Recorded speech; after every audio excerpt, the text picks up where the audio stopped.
Hello. Oh god, that's loud. Oh god, that's so loud. Hi. I'm sorry, I just woke up a while ago. My throat's not ready yet. Hi. Hi, bye. Hi, sleep. Hi, dip. Hi, Charlie. Hi, Ivan. Hi, Fiona. Hi, Kiko. Hi, Mike. Hello, hello. Hello, Tom. Hi, Alexis. Hello. Hi, Fun. Hello. Hi, Kitty. Hi, Kitty. A fan in the back.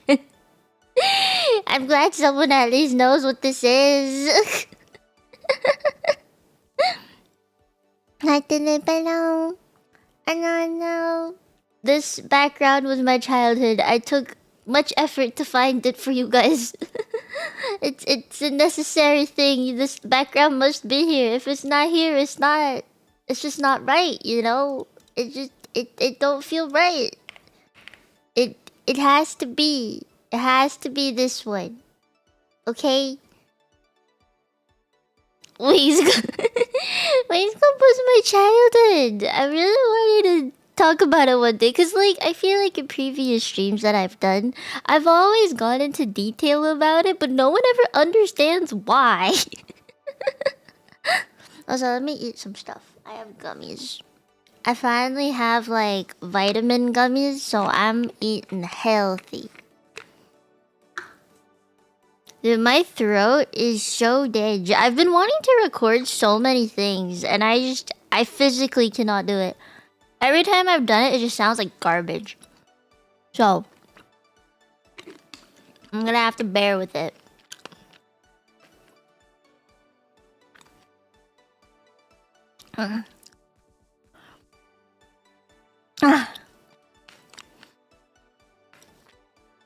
First 3 seasons were lit. I have to agree. I like the first 4 seasons. 4th season was a bit meh. 4th season is when it started to go downhill for me. But I did like the first 3 the most. Yeah. And then there's the one season I don't like very much is the Sirenics one, where they like become 3D and go underwater. I personally do not like that. But the first 3 were pretty good. They were all very character developing. They all had really cool designs for stuff. It goes deep. Like, it's very, very well thought out of a cartoon. And I think there's a reason why it is one of the longest airing cartoons from back in the day. Honestly. Hi, Lennon. Hi, Steve. Hello. You've been looking for deep dives on fairies? Hi, Rick. Good morning. I hope you're okay with the shoveling. I only saw the first 3 seasons. I think a lot of people only saw the first 3 seasons. Now, there's a reason why. The 4th season was so difficult to find. Like, no one actually watched it on TV, I feel. And the people that did, like, had to keep up a schedule to watch it. But by the time the 4th season came out, a lot of the viewers of WINX Club grew up.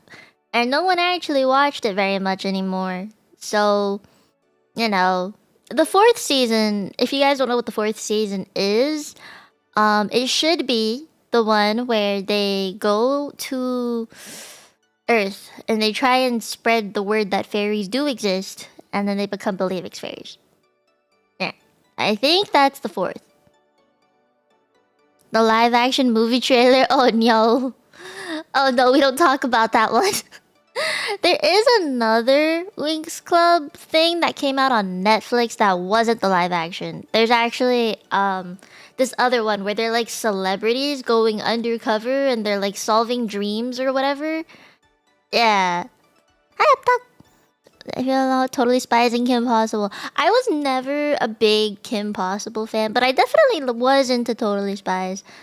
I think, yeah, my favorite one is Sam. I do like Sam a lot. I like nerds.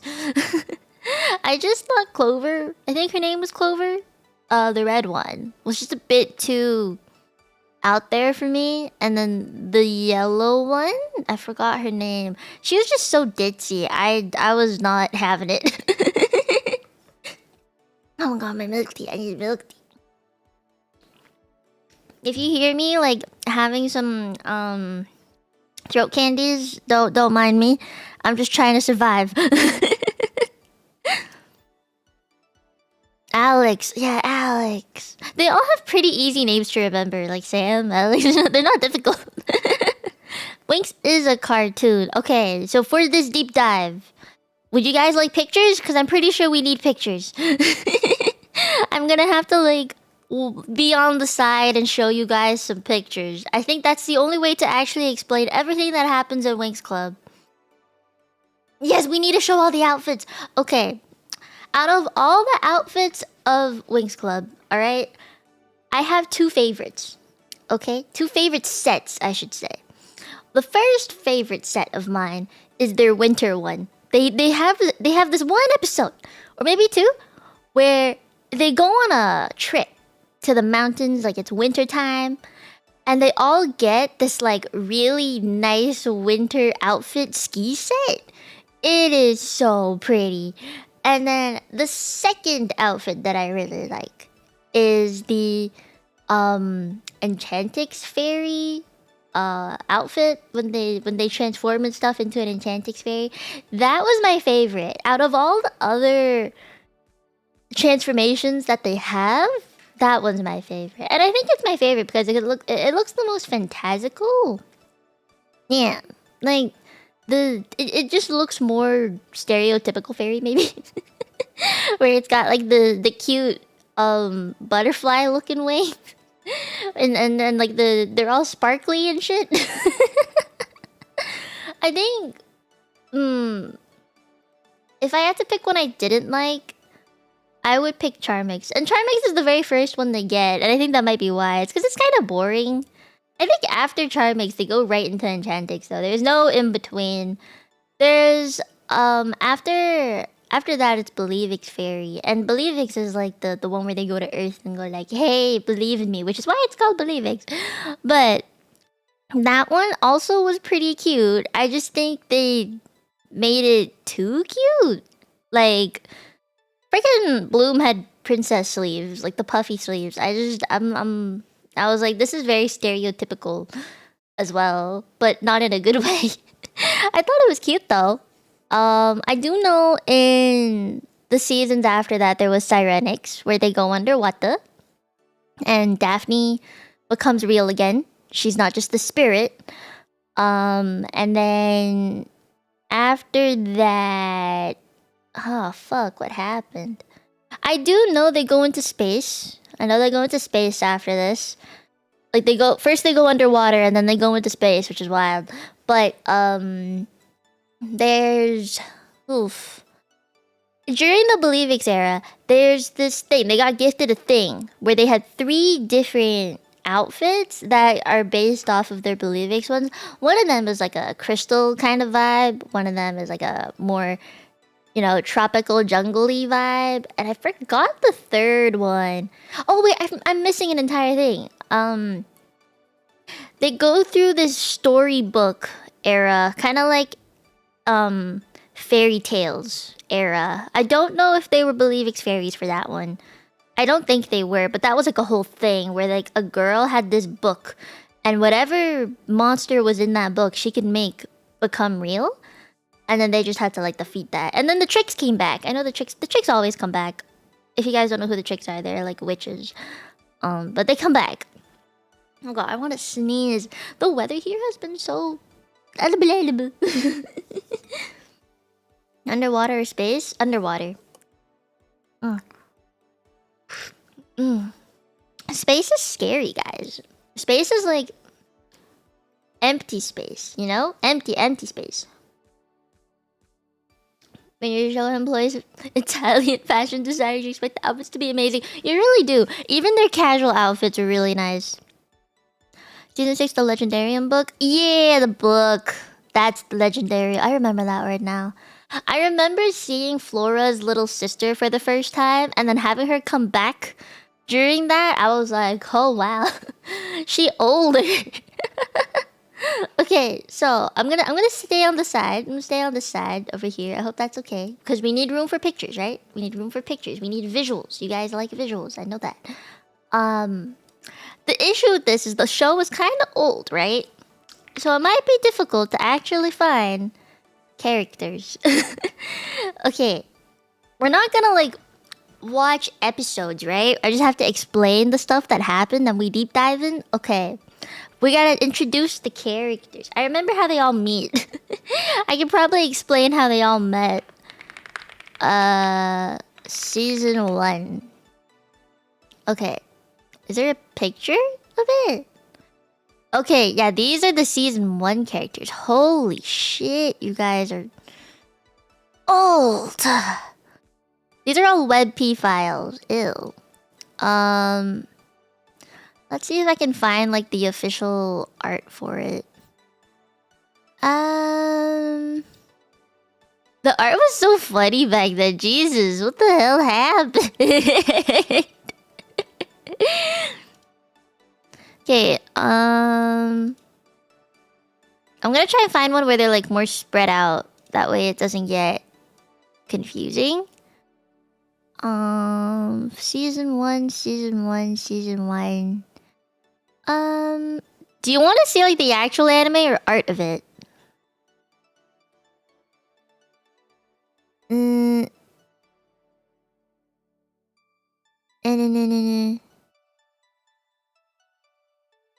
Honestly, that is true. The art was. I agree. The art was pretty good. Art was pretty good. Okay, here, I'll use this picture. I'm gonna take a screenshot of it. Then I don't have to like keep saving and stuff.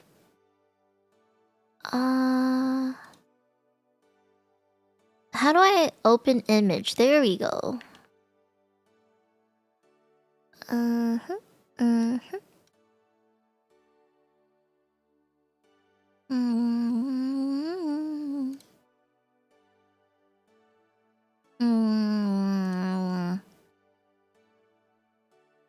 Okay, I got it. Ah, yes, my childhood. Hold on, let me get a candy. I need something for my throat. It's so itchy. Also, what the hell? Why am I switching outfits? Okay, so these are the first 5 fairies that you meet in the show. Okay, and from my memory, these are also the very first outfits you see them in. Casual outfits that you see them in, because they do have different casual outfits. They have this one, they have a second one as well, which I like because then it means they're not wearing the same damn outfit every single episode. That was already a step up from the other cartoons that existed at the time. Like, you know, it was just better. Okay, and I'm not gonna lie, honestly, I would wear these outfits. Personally, I would actually prefer Musa's outfit, but I would wear them. I would wear them. How thin their waists were. I think that was just art style at the time, because a lot of different cartoons at the time also were like this. Like, it's not just WINX Club that was like this. I'm gonna try find 1, 2, 3, 4. There were 5 of them, right? At the time? Yeah, 5. Wow. There was only 5 of them at the time. Can you believe that? Only 5? Man, it feels so little. It feels so damn little. What happened to the rest of them? It feels like there's supposed to be more. Maybe that's just me. Yeah, maybe that's just me.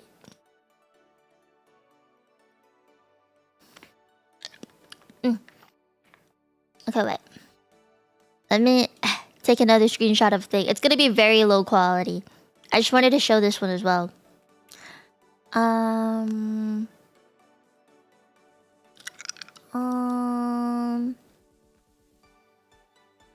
Save. Okay. I downloaded 2 things. I just wanted to save those. There were guys in this. We haven't gotten there yet. You guys don't even know their names. Okay. So from left to right, there's Tekna. She's a techie type. I honestly feel like the techie type fairies were so underrated at the time. Like, you don't realize how OP they were. It's really good, okay? You must understand. WINX Club is very good. Hi, Dennis. Okay, so yeah, there's Tekna. The one behind, next to her, Stella. Stella is like the really out there. How do I put this? Like a. She's a princess of Solaria. Okay, she has the powers of the sun and moon. She has a lot of parent issues. All right, she has daddy issues. Her parents are divorced. Her mom has powers with the moon. Her dad has powers with the sun. Okay, so parents are both divorced, but she still messages both of them, and she tries to get them back together a lot, like a lot. And with her, she has this staff. It's a ring. I don't know if it shows in the picture, but she has this ring. It becomes this like staff thing that she fights with, and it helps her channel her powers and stuff, which is really cool. She has sunlight moon power thing. Although later on in the cartoon they stop mentioning her moon stuff. They only really talk about her sun stuff. Yeah. They kind of just dipped on the moon thing because her mom doesn't show up in the cartoon until such like a long time later. It's only the dad that comes up, which kind of sucks. Okay, so we have commoner Tekna. She's not a princess or anything, but she's smart and techie. Princess Stella from Solaria, who has parent issues. And then there's Musa, who's also commoner. I don't remember the name of the planet she's from. I also don't remember the name of the planet that Tekna's from. But they're like, it's a music planet, the one that Musa's from. And her mom died as a kid. I don't know if it was childbirth, but I know she don't have no mom. She has a dad, who's very short and very chubby. And she has her planet is very like Asian themed. They go more into that like in the later seasons, but it's very music themed. It's really like Chinese themed. And what's her thing? I know like in the later seasons she actually has long hair, not short. I don't know why they gave her that. I don't know why they made that a thing. It was weird. And then there's Flora. I forgot the name of the planet she's from too. I don't ever think they actually talk about it very much, so I forgot. She flower person. She's like in nature. She believes plants and life are just, big things. She like needs how do I put this? She's just very into plants. Like, don't kill plant. You step on leaf, I will fucking murder you. She's like that. Very soft spoken. I have no idea how she's so soft spoken. And and then there's Bloom, who is the main character of WINX Club. I think that much is obvious when you look at the thing. She be normie from Earth, and I remember that the very first like conversation she has with the headmistress of Althea, which is the school behind me, Farragonda. One of like Farragonda's last things that she said to Bloom, or like privately while Bloom was out of earshot, was, "I thought all the fairies on Earth didn't exist anymore." So, they were like, Bloom, why are you here? Like, what the heck? Why are you here?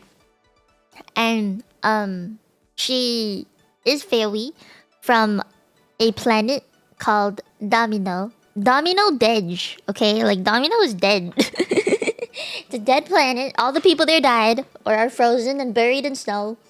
So her parents are also technically both dead. Okay, they're meant to be both dead.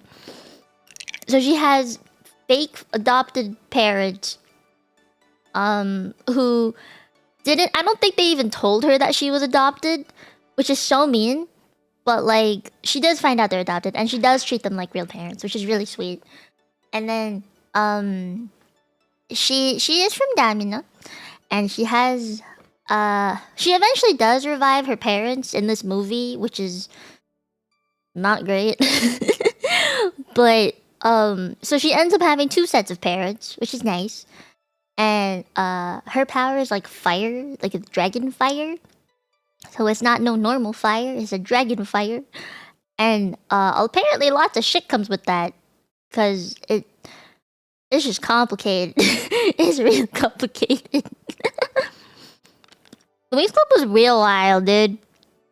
And oh yeah, her sister. So both her parents from Domino do have a sister. Her name is Daphne. Daphne lives in Lake Roqueluche. How the fuck I remember that? I do not know.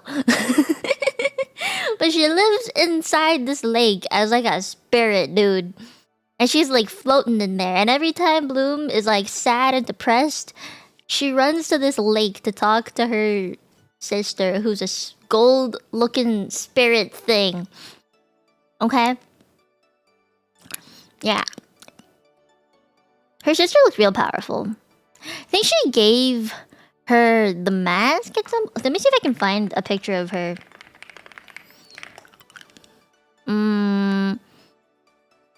I want to find her before she turned into a thingy. You know what I mean? Save this. Okay, so this is a picture of Daphne. She's literally like a spirit on water because of reasons. Yep. This is who Bloom confides in. Now, they nerfed her a little bit. There's a story behind her. Okay, Bloom being the main character, there's a reason why it's so fucking complicated. Okay. Let me see if I can...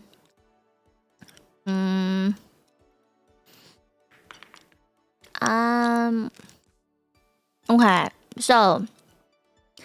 As a baby, let me see if I can find a picture of real Daphne, like a person Daphne.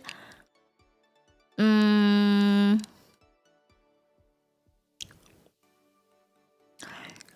yeah, there it is. Okay. Fucking WebP files. Yeah, I'll save it. Let's see.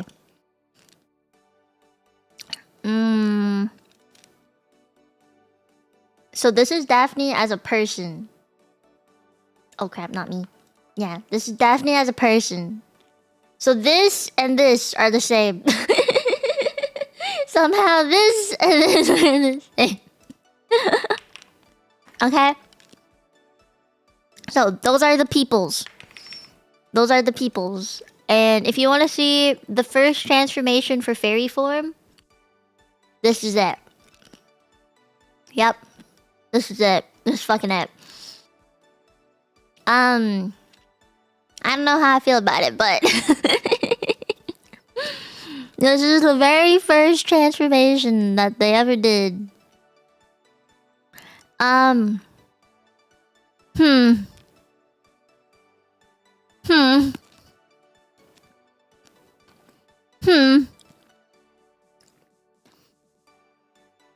Honestly, looking back,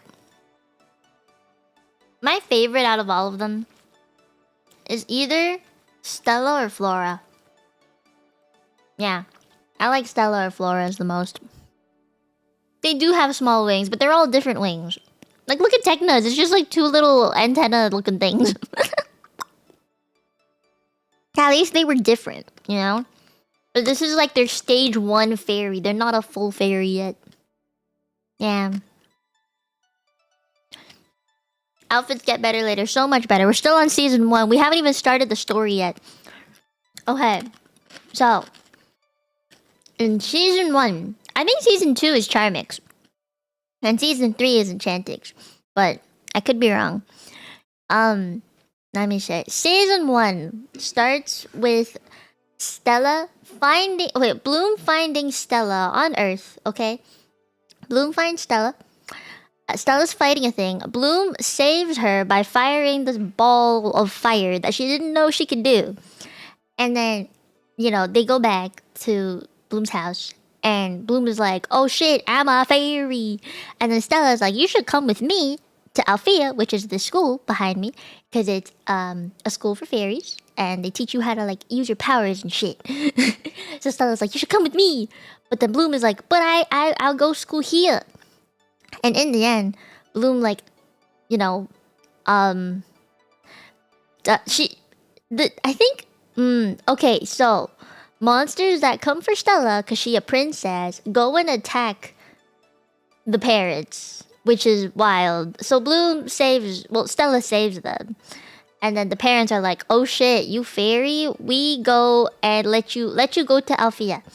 So Bloom and Stella go to Althea, and the parents go through with them, but she sends them back. Stella sends them back in this portal thing, because apparently normal humans cannot go through the barrier. They will get hurt.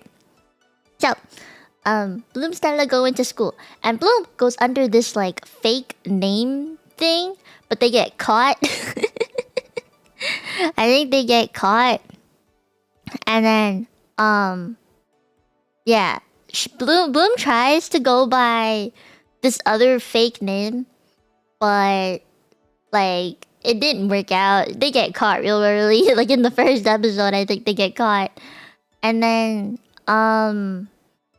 she eventually talks to Farragonda, who is the headmistress of Althea. Farragonda is really like powerful. See, I can find a picture. Ah, yes, very first season Farragonda. Ooh, she aged well, actually. Wow. Wow, they gave her like more details and stuff as time went on. That's like an evolution of Farragonda. Let me see if I can find like a specific season one.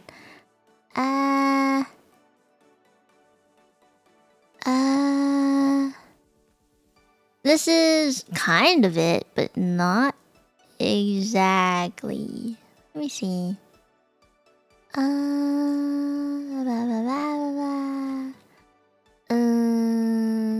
That's wow. Wow. This is such a face. Oh god. I always found her like clothing to be kind of funny. Is this season 1? This is like season something. This season something. Okay. Save image. Save image. This is Farragonda. This is the headmistress of the whole thing. Yes. This is headmistress. Isn't she like headmistress C? You know? She looks like she knows what she's doing. Yeah. Okay. So, backstory. Bloom has the wildest backstory ever. And I think most of season 1 was all about this. Okay? We're still going on Bloom's backstory because that's how intense it was, okay? She's got a long backstory. Okay. I'm trying to find like her baby time. There it is. Okay. Open image. Okay. So, as a baby, alright? As a baby, there's this like tower. I forgot what it was called.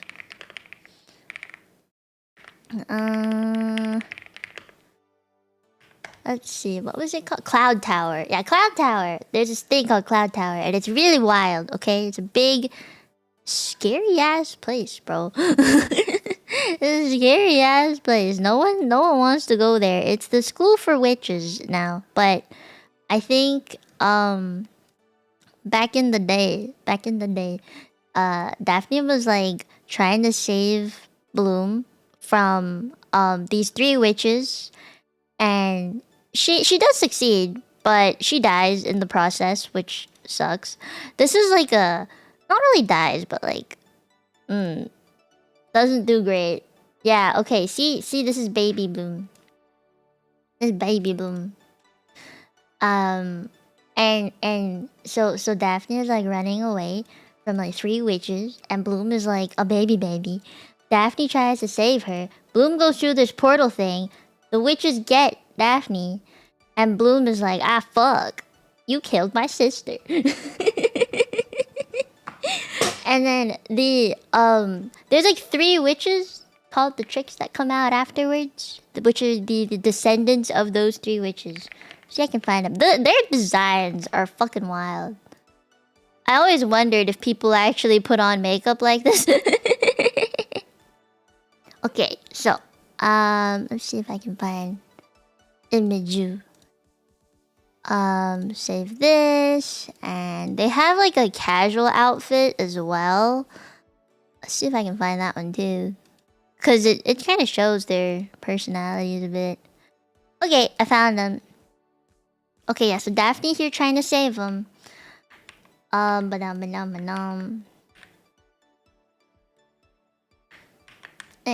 Need this. Okay, I don't want to like overclock my OBS with images. Okay, so these are the tricks. These are the descendants. Ooh la la. Ooh la la. Okay, I'm gonna move this down. Okay. See, the designs are pretty nice, right? Okay, and they make sense because on the right, that's Stormy in the red.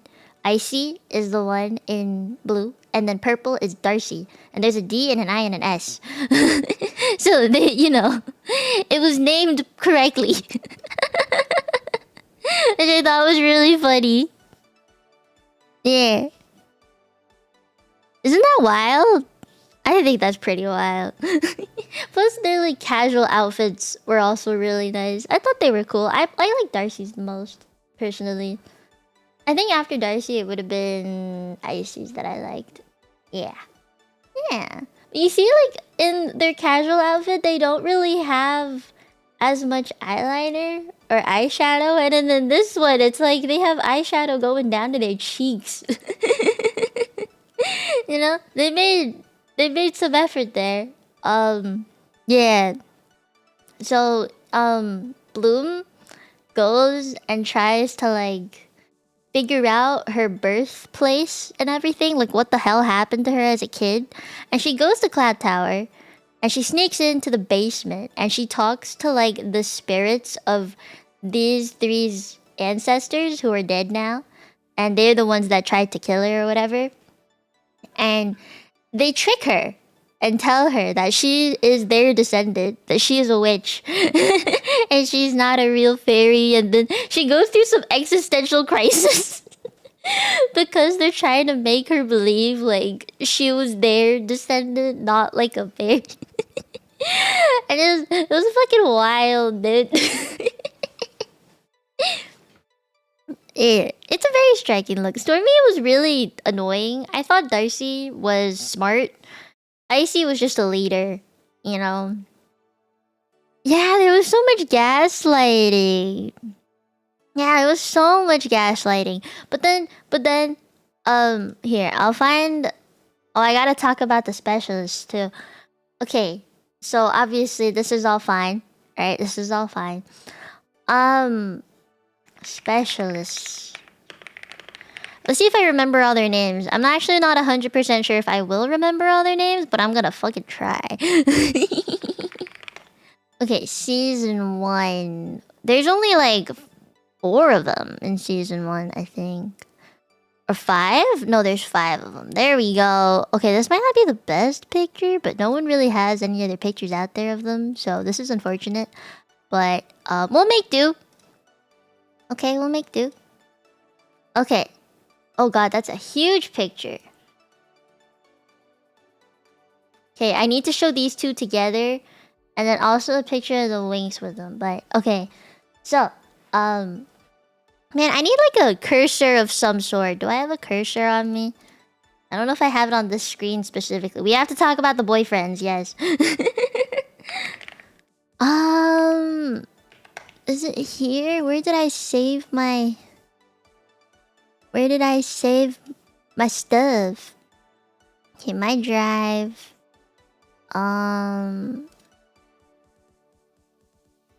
Is it here? Ah, finally, I have a cursor. A cursor. Okay, now I can finally point at things. Let me flip it. Flip horizontal. There we go. There we go. Fuck yeah. They were so RPG. They really were. I thought they were really cool because they were all different.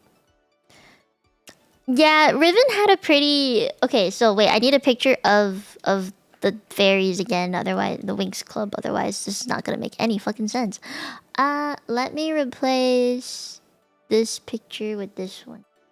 Okay, okay. Let me organize. I got. Oh fuck, that ain't it. That ain't it. This one. This one. Okay, we're gonna make this make sense. All right, and you're gonna understand because I'm telling you to. So, Musa, music girl, right? Naming thing in WINX is very easy to understand, which is also why I liked it a lot because I could actually remember names. So, Musa, red one, dates redhead, Riven, and Riven is annoying as fuck. He uses like these. I think he used a spear, or was it like two really long swords? I don't remember. But I know he like uses a kind of curved looking, like a katana looking thing. I think it was. I'm not 100% sure. So they were dating, and they had many issues where she was like, "You gotta love me." He was like a tsundere about it, and he tries, you know, gets her flowers and everything, but it don't work because Musa thinks he's like faking it. It was not great. Now unfortunately, there's a period of time. Yeah, I gotta do this real quick. Where I think I don't know if this. Pretty sure this happens in the first season. Another reason why it was so fucking toxic, is because he dates her for a while, and that was not good. Like they kind of had a breakup, so he starts dating her, and she hypnotizes him for a very fucking long time, and he doesn't realize that he's being hypnotized. And it's all to help the tricks invade Althea or something, I'm pretty sure. Yeah, it was not okay. It was a very bad relationship. 10 out of 10 do not recommend. Yeah, because Darcy had the power of illusion. She could, like, make people see things and believe things. Yeah. Mind control, exactly. So, Riven, we don't like him. He does get better. In the later seasons, he does get better. They stay together even after all of that, which is wild. I personally don't think I could ever do that. But, he and her stay together until, like, the end of fucking time. Okay. And then we have Helia, who uses, like, Wolverine whips. Like, he has this glove that's, like, it's got little holes at his knuckles, and he shoots like whips out from it. And it's sticky, so it can like wrap around stuff. I know, pretty kinky, right? But they're together, and the reason why that they're together, Flora and Helia are together, is because well, honestly, all of WINX go to the specialist school. What's it called again? I think it starts with an A. Red Fountain. Never mind. That's something else I'm thinking of. Yeah, they go to Red Fountain, which is their school. It's not even a red fountain. Actually, it's this color. You see this gray brown color? It's this color, and it's got like a waterfall falling down from it. It's like a T shape. Like at the top, it's a big circle for an arena. Then it like tapers down like a T. And then there's a waterfall around it. It's fucking stupid. It's not red. But anyway, yeah, they're together. And so the WINX go to Red Fountain to like visit and stuff. And then she finds him drawing or like writing a poem about something. And he's like, you know, she talks to him about it. He's like, "Oh, you're the only one that understands my deep poems." And then they start flirting. Oh, and he also draws a bird, and she talks about the brush strokes or something, and that's how they got together. So they each have a thing. They have a thing.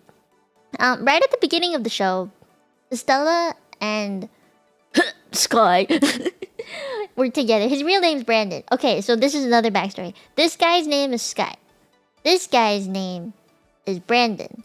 But for the sake of his safety, because he's a prince, they flip names. Because Brandon is his bodyguard dude. He's like a knight dude. So they switch names. So he's now Sky, Prince of...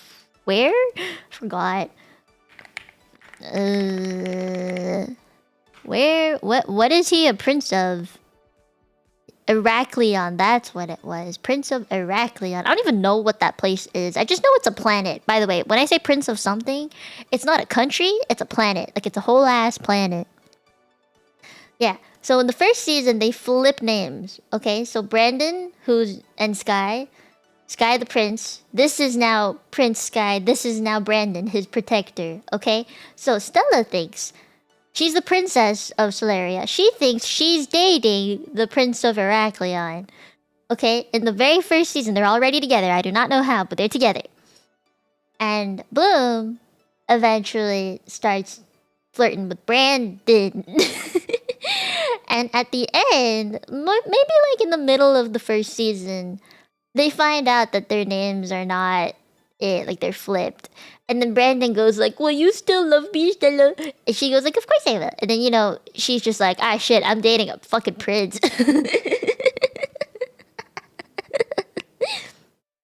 Yeah.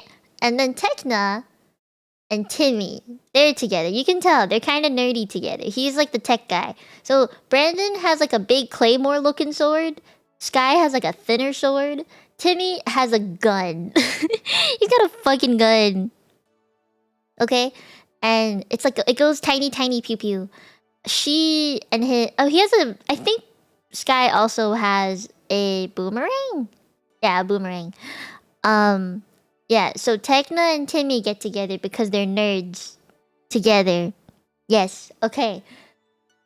That's that. There's a third wheeler. Let me see if I can find her. What's her fucking name again?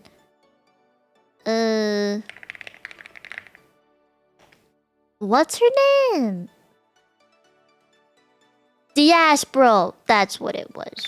That's a pretty cool name, not gonna lie. It's a very nice sounding name. I actually kind of like the sound of that name. It's kind of funny. But she's like this evil person, supposedly.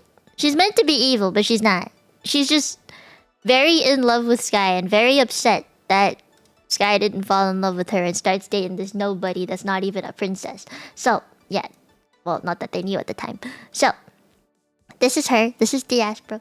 She's really pretty. She looks evil, but she's not. So, like, she works with Heraklion, which is the planet that Sky's from, right? And so she was supposed to marry Sky. Apparently, they're supposed to get married. But then Bloom came along. Now, apparently, Sky never agreed to set engagement. Diaspora just thought that up, like, on her own. And there was one time where Bloom and Sky were supposed to go on a date. And it was gonna be real cute. But then she fucking comes by on this, like, hovercraft thing and drops down a ladder and goes like, "Sky, your kingdom, your planet, your whatever needs you."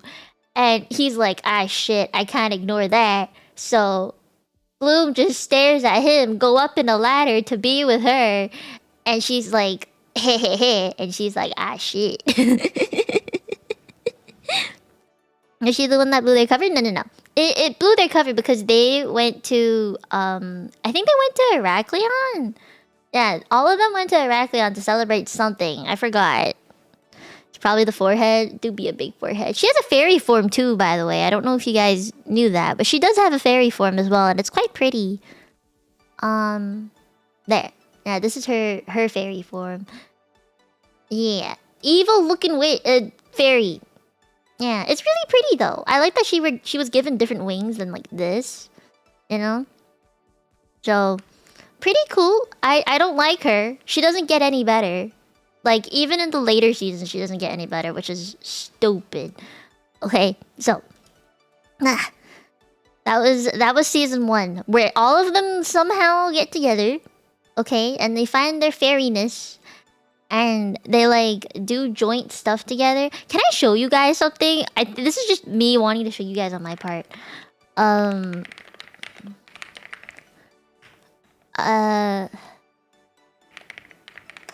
Okay, so you know, back in the day, anime didn't really have 3D stuff, and only nowadays they've started really adding more 3D things into shows. So if you've seen like Kumo desu ka, the spider thing, or if you've seen like Apothecary Diaries, you'll see like the set. Some parts of it were actually made in 3D, or like fighting scenes nowadays have 3D animation in it, right?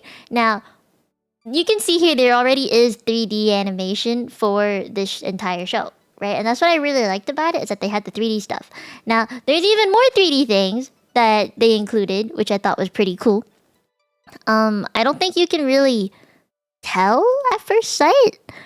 I gotta talk about the what's it called?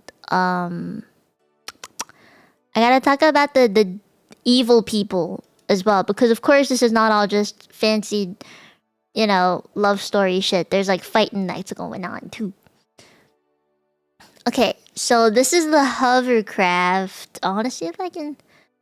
The wind riders that they're called in the show. This is a wind rider. It's very small, but those were made in 3D, and they also had this thing, which eventually got an upgrade. But they have this thing. This is what they flew in underground to save Layla or Aisha, whatever the fuck her name is, and Pixies, and fight the tricks against Darkar in season 2. Yeah. I think it was season 2. Yeah. Yeah. So, see, they already had like really cool 3D things, I guess. And like, look at this big ass hovercraft. Look at it. Look at it. It's just like, it's just huge. It's just big. Yeah. Oh, this is meant to be Red Fountain. I'll show you guys a picture of like the schools, because that's important.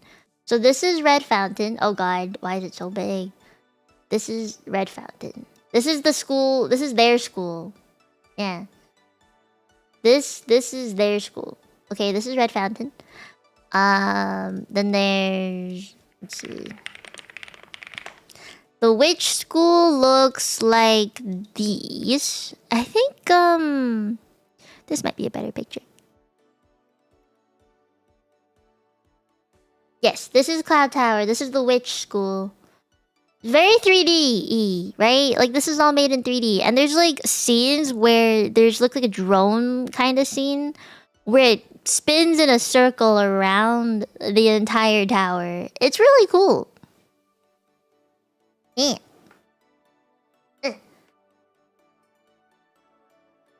How's my day? Pretty good. Sounds more like a fairy name to me. I like Layla too. This is what I grew up with. I grew up hearing Layla, not Aisha. But then I think Nickelodeon made it Aisha officially, and I was like, ew. It just, Layla sounded better to me with her character. It just seemed to work. Yeah. Okay. Oh god, there's so much, guys. There's so fucking much. I need to find another picture.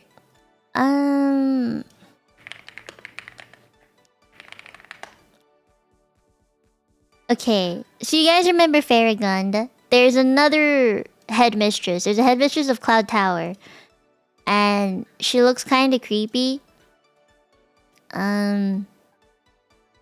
See if I can. Okay, this is her. She looks pretty creepy to me, but she's the headmistress, and it's wild. Okay, I don't like her. She's very scary. Okay, she's very scary and she's very powerful. I don't particularly like her. Yeah, she's scary. So, she's actually a good person though. She's the one that teaches all the witches and everything. Everyone don't like witches because they're scary, right? But she teaches the witches about stuff. And at one point, at the end of season 1, okay? The end of season 1, both, I think, okay, so end of season 1, the tricks, you guys know the tricks now. The three witches of the tricks, they take control over this like bug army, which is disgusting. Yeah, they have like this big bug army, and it's so fucking gross. I remember feeling really creeped out by it. Yeah, I'll find a picture. So this is their bug army thing, and there are disgusting creatures. Episode 126. Damn. But yeah, they're disgusting. This is. I'll see. Oh, this is the picture. Yes. Okay. This is the bug army, guys. You see that? There's like bug army. Big bug army, and there's like creatures that fly, and it's so disgusting. Here's a picture of a dude fighting it. Look at it. Look at it. Look at it. It's disgusting. It's gross. This took up like 5 episodes. It was just really gross and buggy and icky. Yeah, it was really buggy, gross, and icky. I was not a fan. So, the tricks are at the end of season 1. Okay, no, I should probably go back a bit. So, obviously the intros are done. They realize Trick's bad.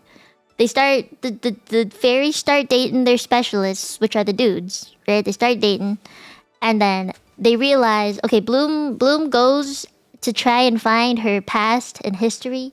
She finds out, well, she thinks she's a descendant of the 3 witches, but she's not. And she also, I think she had like a fight with Icy, and she thought Icy took away her dragon flame thing, so she has no powers. Like, she was powerless. She thought she was powerless. So for a few episodes, she was just riding on a wind rider hovercraft thing with Sky, going places. She thought she had no powers and could not help during this battle. Now, the 3 Tricks people wanted to go and bring this bug army to take down Althea, which is the school. Right? They wanted to take down Althea and kill all the fairies because they don't fucking like fairies, which is so mean. Okay? So fucking mean. Okay, so remember how there was let me see if I can get the picture back. This girl, yeah. The headmistress of Cloud Tower. She goes like, ah shit, we can't let that happen. So then she talks to Farragonda, which is the headmistress of Althea, and then she brings like the witches over, and then Farragonda like, you know, houses them here so they can fight against the fucking bug army. Yeah, they were made in 3D, which is why it was pretty unnatural. But like, they had to make multiples of them, so I don't blame them. They only really animated a few. They were like bugs that could like fly, or they're bugs that could like punch stuff, and they're like golems. It was huge, big, and it was bad. So, witches from good witches, you know, good witches, and then fairies from the school, they're all fighting and stuff. And then Bloom fucking comes in and goes like, I'm a fairy! Because she goes and has like a revelation with Daphne at Lake Roccaluce. I don't even know how to spell that, but you know it sounds Italian.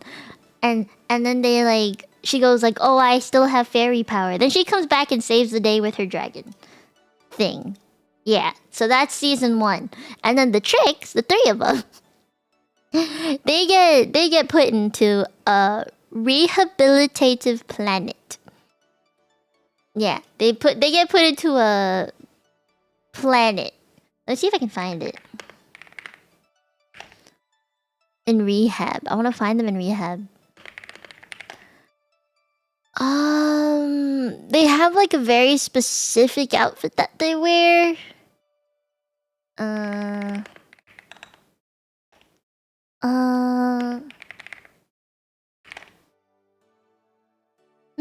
No, I can't find it. I can't find it. That sucks. Okay. Well, it is what it is. So, that's season 1. That's season 1. Jesus. I want to see if I can find the season 2 thing. Like the episodes of season 2. Yeah. I think season 2 is when they find Layla. Or Aisha. Eh. Okay, so in the beginning of season 2, God, there's so much. There's so much. WINX Club is very out there. Oh wait, I think they have clubbing outfits.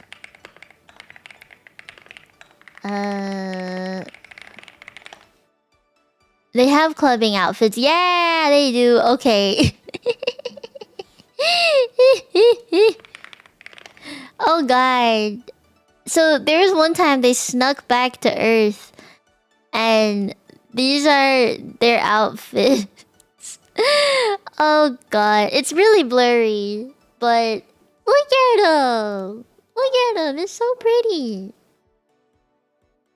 Isn't it pretty? It's pretty. Okay, bye, Doctor. Bye, bye. These are cute outfits, right? Yeah. Okay, I think that was probably it for that one.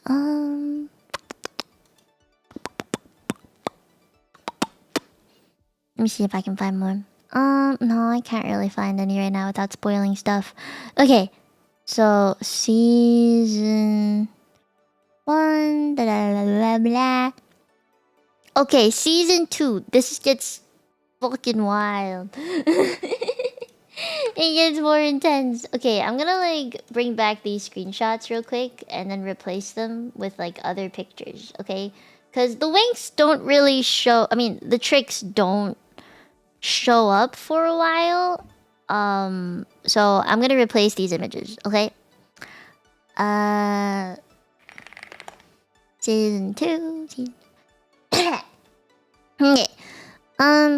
I think you guys know that Aisha exists. Layla. Can I call her Layla? I hope you don't mind if I call her Layla. Let me see if I can save this image. Okay, so there's Layla. Layla. Okay, so this is Layla. And these are the little pixies. They all have names, by the way. I'll tell you their names in a second. So... Oh yeah, they do have colors. Respective colors. Red, pink, blue. Kind of like teal-y, yellow, purple.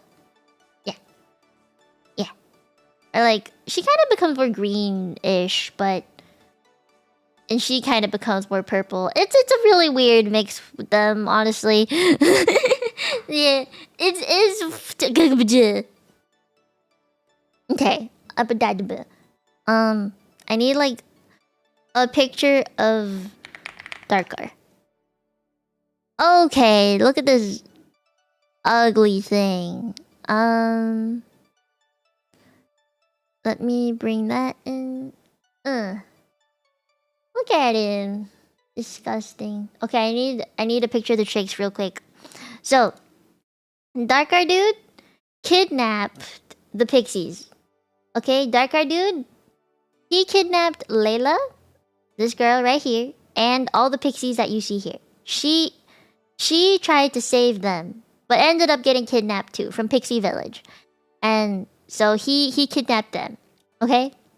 Now, in the future of this episode, like of the season, the tricks escaped their imprisonment. Like after this battle happened, the tricks got sent to like a rehab planet, and they had to like be peaceful and not cause problems and all that. Yeah, they escape because they can't take it anymore. They escape, and then they fly and find Darkar and start working with him, which is why they're up here. Okay, but they're not that important at the moment. They're not really important.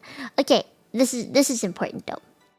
So Layla, she survives. She was able to escape from Darkar's lair, which is really far underground. Like it's like deep underground. See if I can find a picture of it. Yep, they made it in 3D. Wow, okay.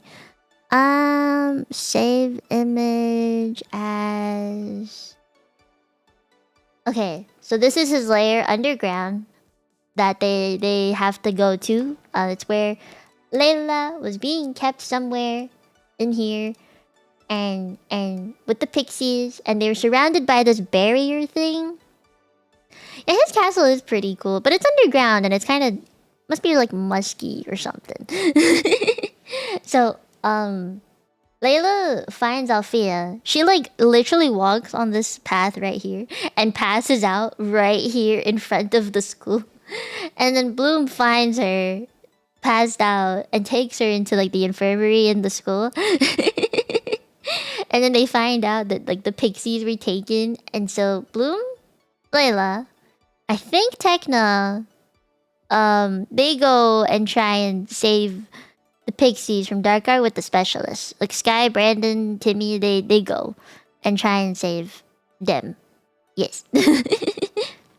Hey, that's like the main premise of season 2. But there's something more wild that happens. Okay, something more wild that happens. I'm gonna rename some of these because it's mixing me up. Alright, I'm gonna hide this real quick. What's this one? Oh, that's the tricks. I'm gonna delete this one too. Okay. This gets so complicated. Okay.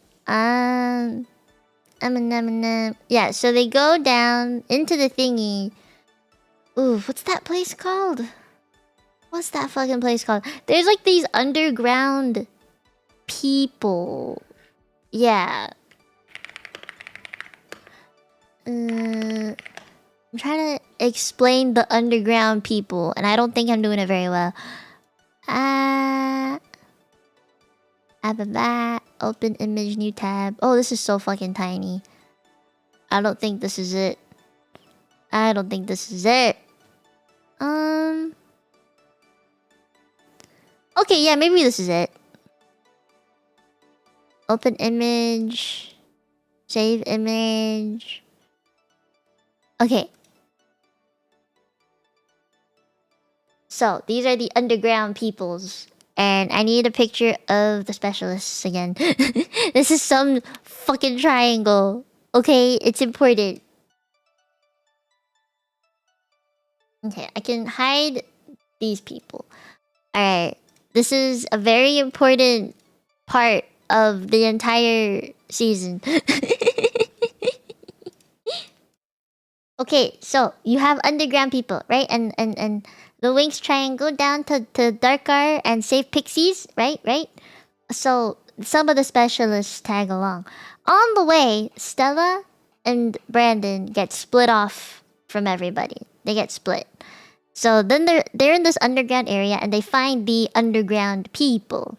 Underground Queen Amentia falls in love with Brandon, even though she already has a fiance that she's gonna marry this guy. But for some reason, she falls in love with Brandon, and Stella goes like, "Nah, you can't take my man." But because she's the queen, she's literally like, this is their underground kingdom that she's a queen of. So she takes Brandon. Stella gets thrown off to the side, literally like dumped in the middle of nowhere in their city, and he's like trying to save himself from getting together with this girl. And I think one pixie, I think it was Amore.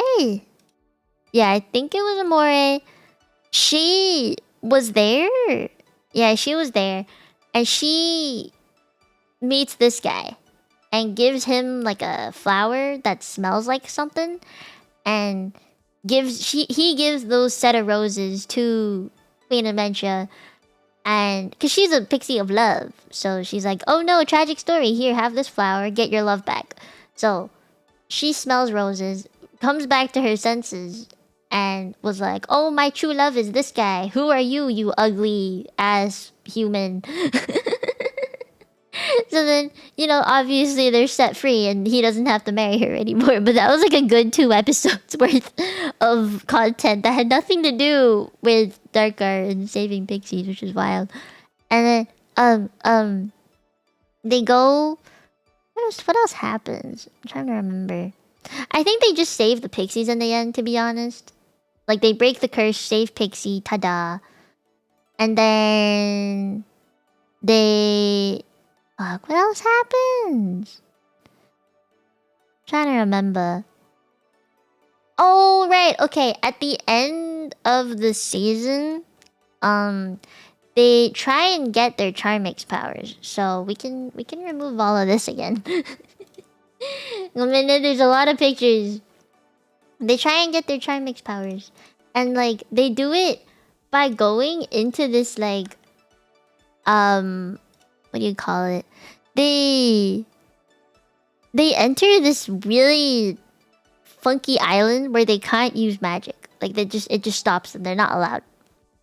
But it's a weird island. And then I think that's when one of them starts getting their Charmix powers. I don't think all of them have it. But they do.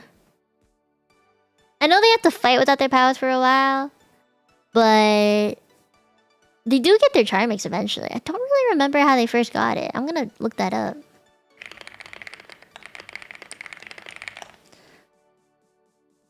So a Charmix is a ride watch obtained when a second-year fairy does something that helps them get in touch with their true self.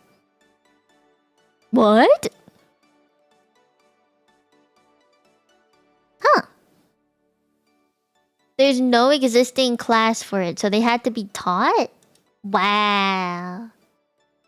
Huh. Huh. Oh, okay. There's a story to how each of them get theirs. I see. Okay, wait.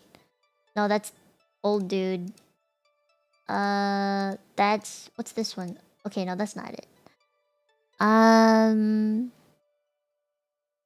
Let's see. I need this picture. And I can delete this. And I can delete this. So many pictures, man. Okay, I'm gonna bring this one back. Okay. So. Apparently, from what I've read... Oh god, no, don't move me. So, Tekna gets her Charmix powers by confessing to Timmy that she likes him. That was one thing. Yeah. That was like how she got her little Charmix thing. See if we can get a picture of the Charmix stuff actually. Bloom got her Charmix one by being taught how, apparently. How did Musa get hers? She trusted Riven, apparently. Fear of being... Oh! So, Layla, the other fairy, the other one. That, what's it? I think it was... Yeah, the other fairy, the sixth one that came out, the new one. She got hers by overcoming her fear of being alone. That's pretty substantial of a thing to get over. Cool. How about Flora? How did Flora get hers? Apologizing to Layla and admit that she also feels pushed aside sometimes. Aww. Aww. Cute. Cute. That's real cute. Is there anyone else that I missed? Stella. Oh, she apologized to Layla too. Wow. They both just had to apologize. Wow. Wow. Oh, she confessed to Helia. That's... Okay, wait, what? Okay, so Flora confessed to Helia. Timmy and Tekna got together. That's how they got their Charmix. She's the one that felt like she was pushed aside and apologized to Layla. Musa got it by trusting Riven, so more boy problems. And she got hers just by getting it by accident, apparently. That's... What the fuck? What the fuck? No, I'm not doing the live action one. Why the fuck would I want to do the live action one? Oh, Mom Pekka was here and I didn't see. Thank you for 17 months, Mom Pekka. I hope you have a nice time at work. Wow.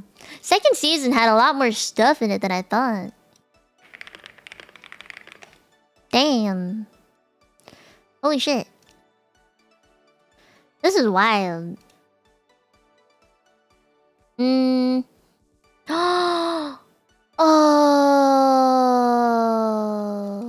Oh, I'm missing a really big part. I'm missing a really, really big part. Oh no. I remember this. It was so... This one made me laugh. I'm sorry. Look at her. Look at her.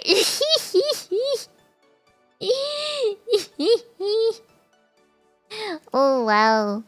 Oh wow. That's a look. That's a look.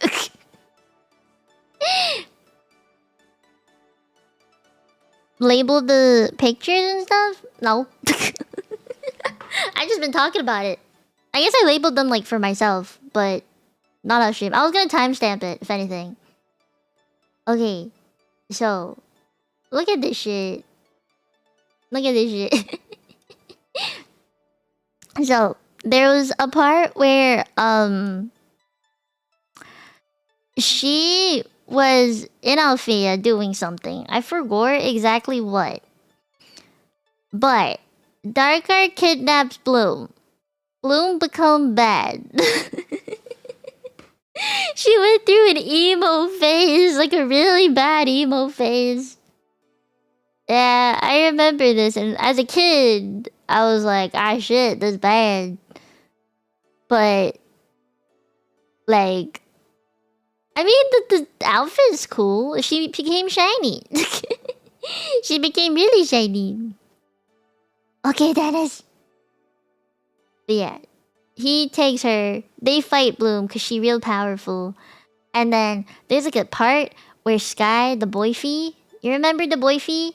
Yeah, the boyfie comes in and goes like, Bloom, you remember me, love of my life? She regains her senses, starts fighting back. And then all is good in the world and they have a party. That's like the end of season 2. Although I do remember the entire castle falling to bits. And the tricks were also there. The tricks almost got buried. Yeah. Was it? No, this is a different person. Never mind. No, but I remember the thing going down. They defeat him. Leave him underground. And all is well in the world. Yeah. Next up is Valtor. That's season 3. Guys, we're on to season 3 now. Holy shit, give me... I need a drink.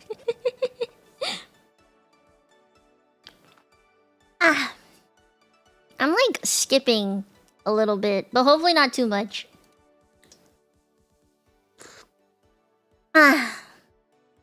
This is wild. Would you want to be a fairy? Would you?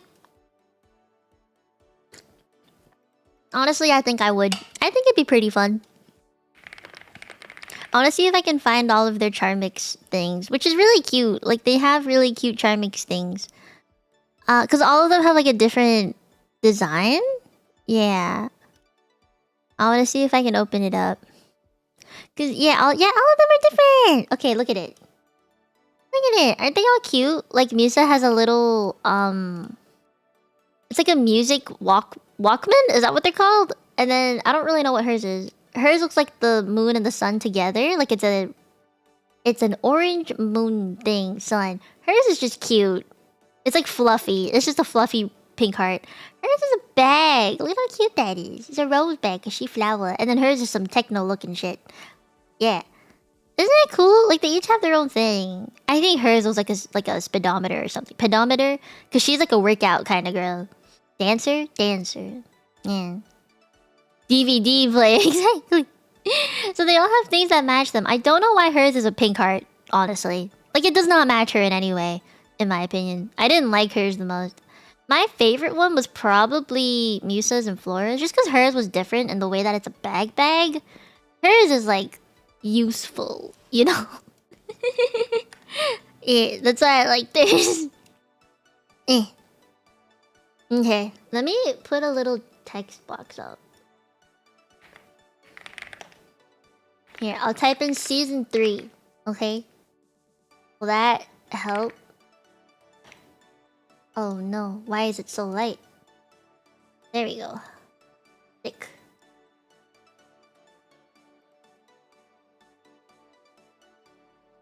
In the corner you go. Season 3. Oh god, I really need to drink more.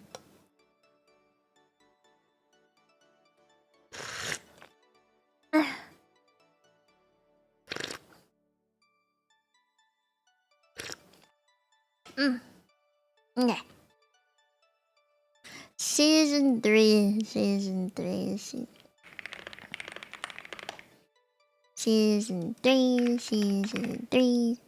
I gotta do my research. Wonder what year this came out. 2006 to 2007. It's a whole year? Jesus. Oh my god. Whoa, there's so much. Hey, there's a kissy scene. There's 26 episodes and it took a whole year to come out? Wow, why did it take so long? Huh. I just know this is like the one where all of them do their best to like get their enchantix. Yeah, it's when they try and get their enchantix powers, which is really cute. Let me get a break though. I've been talking a lot. I wanna give my voice a rest. I need another throat candy. How you guys feeling? Do you guys want to watch WINX Club with me sometime? I honestly like feel really tempted to watch the entire thing again. Do you understand how much I watched this show as a kid now? I've rewatched season 1 to 5 like 6 times.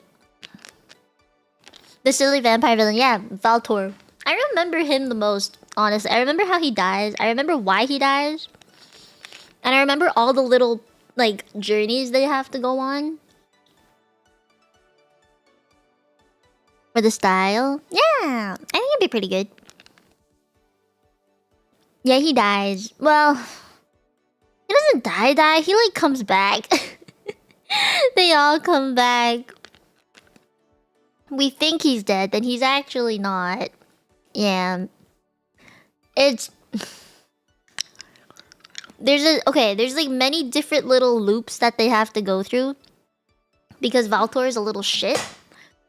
So, I'm gonna put up some pictures again, I think. I need more pictures, I'm sorry. Without pictures, it just won't make sense. So, give me a second.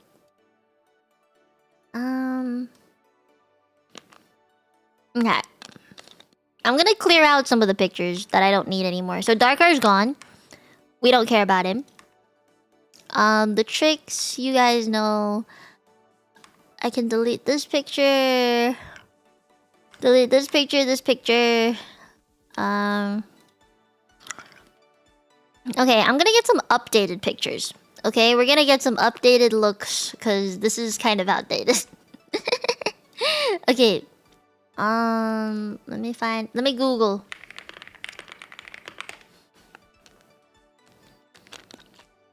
Because the art does improve quite a bit after season 2. I'd say like there is a noticeable difference. Yeah. That it's not the same. And their voice actors did change at some point during this, I know. Okay. Save image, save image, save image.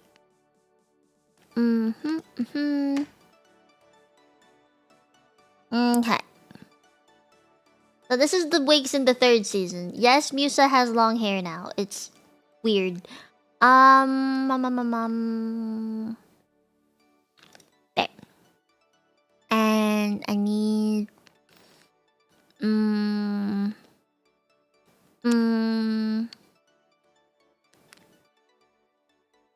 Oh, I should introduce the pixies to you guys. I don't think I did that. Hold on.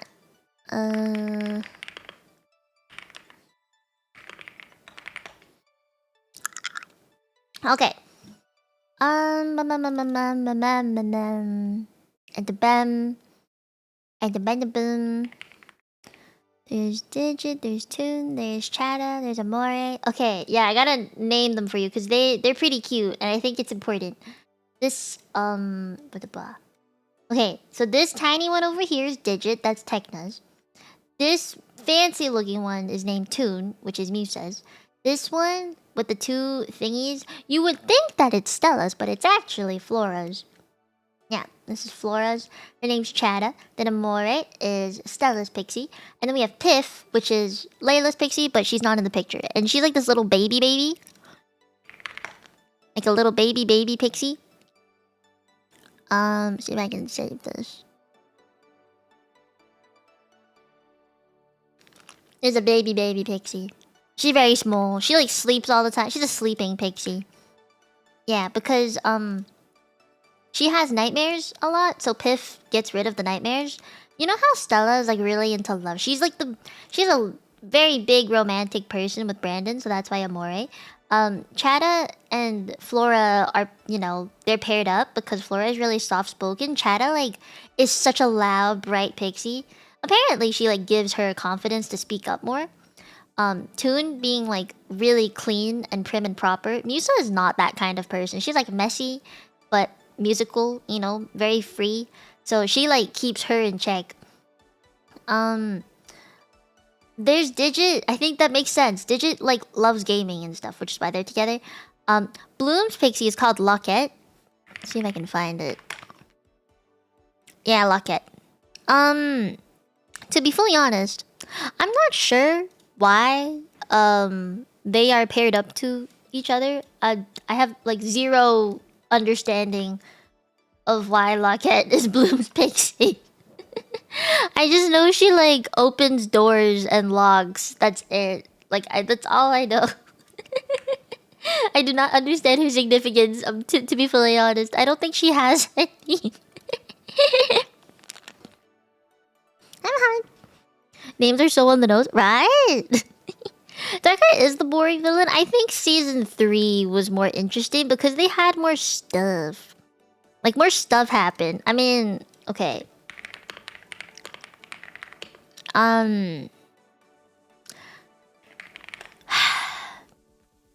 Stella, unfortunately, very unfortunately, becomes a monster. Like within the first 2 episodes of this season starting, she becomes a monster. Like because of Valtor. Look at her. Can you believe this and this are the same person?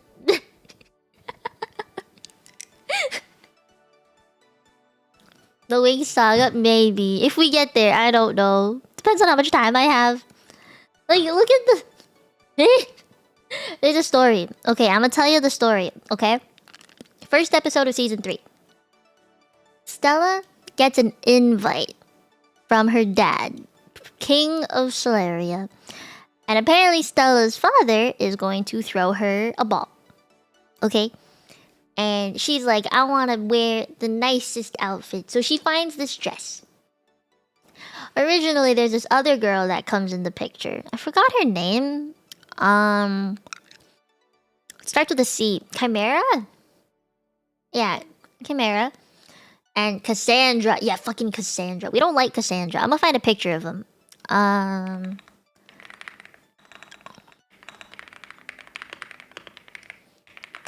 We don't like them in this household, okay? They're evil. They're fucking evil. Save image. Okay. This is them. We don't like them. Okay? We don't like them. And so, what happens is... fucking... Chimera and Stella both find the same dress. It's like a really nice red dress. She ends up getting it because she says she's the princess of Solaria. And Stella's like, no, I'm the princess of Solaria. Who the fuck are you, you wannabe princess thing? And so, you know, eventually she finds this other dress that's now in pieces. But then she goes to this ball on Solaria because her father invites her to it. It's a princess ball thing. And at this princess ball thing, it is announced that her dad, King of Solaria, is going to marry Cassandra, who has a daughter. Now, where this daughter fucking came from, I have no idea. But she's really upset. Stella's upset as fuck because she wanted her parents to get back together. Not with this hag, okay? So, shit happens. Valtor comes by, helps Cassandra, gives her this like curse thing, and it gets put on Stella, and she becomes this. So, the father is now under mind control because Valtor gave Cassandra the power, his power, to mind control the king. And that's sad. So Stella is obviously running away in her monster-like form. And, you know, they eventually break the spell, which is nice. I mean, if she stayed like this forever, it'd be really sad. But they break the spell. They break Valtor's curse somehow, I think. Yeah. Yeah. I don't really remember how they broke it, or were they like, I'll be back. I don't really remember. Oh, they have really cool outfits though. However.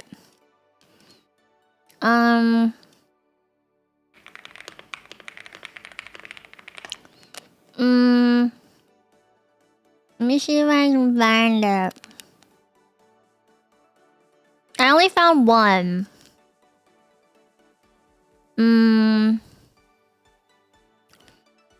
Yeah, I only found blooms.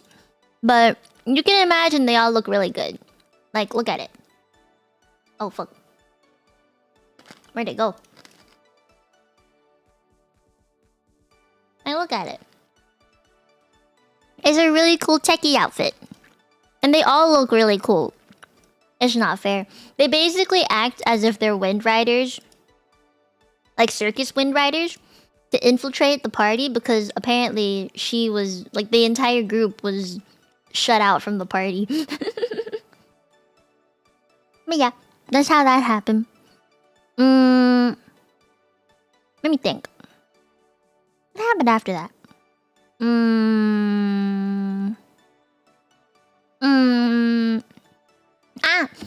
Okay. And then there's, I think every single fucking planet has its own problems. I'm trying to find what's her planet fucking called again? I forgot the name. I'm gonna find it. Layla's planet. What's it called? Andros.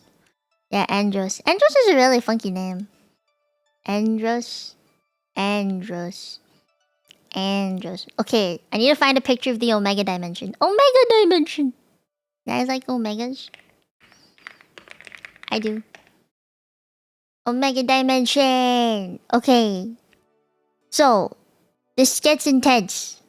Like, there's a big ass story to be had, and it's fucking intense. Let me save this.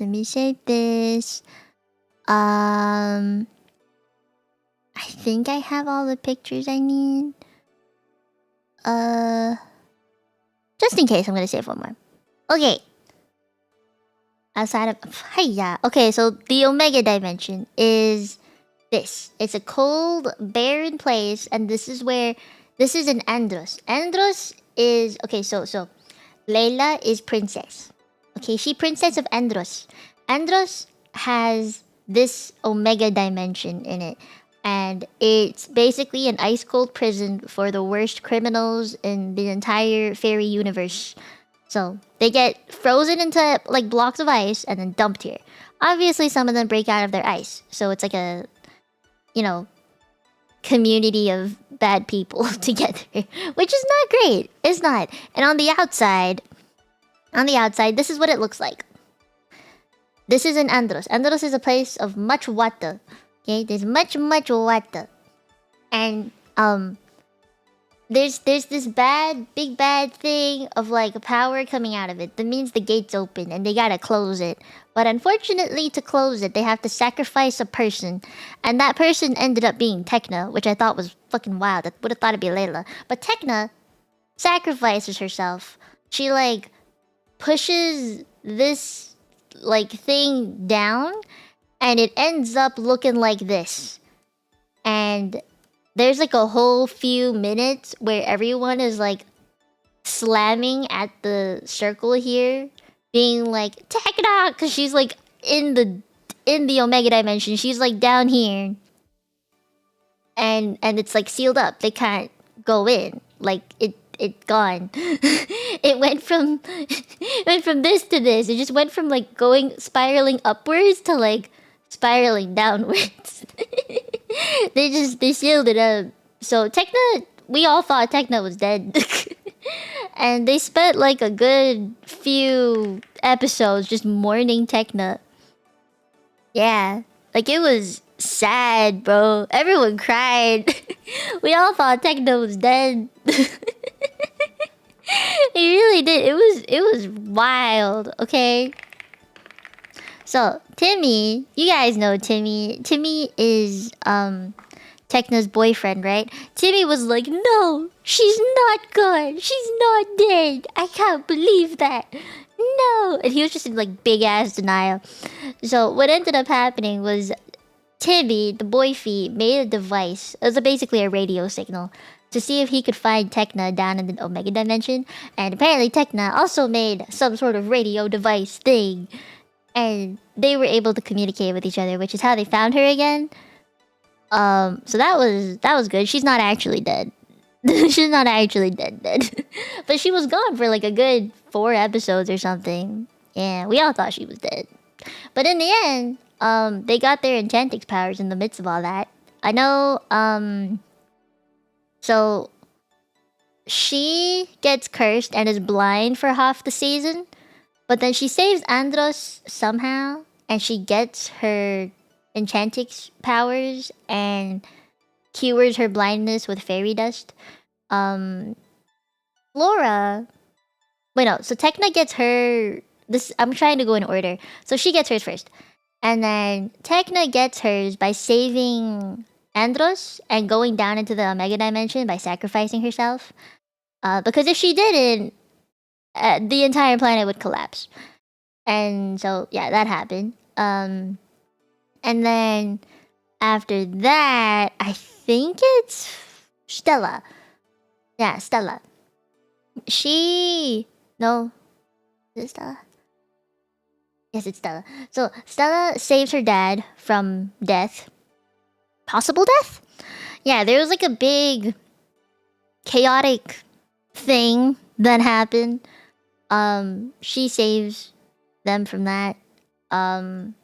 Like a hovercraft was gonna fall from the sky and crush her dad. This is all while her dad is still like, "I'm gonna marry Cassandra." She saves her dad, saves him, breaks the curse, because once she saves her dad, she gets her Enchantix powers, gets fairy dust, and then she broke the curse. I think that, and then, so Cassandra no longer married King of Solaria.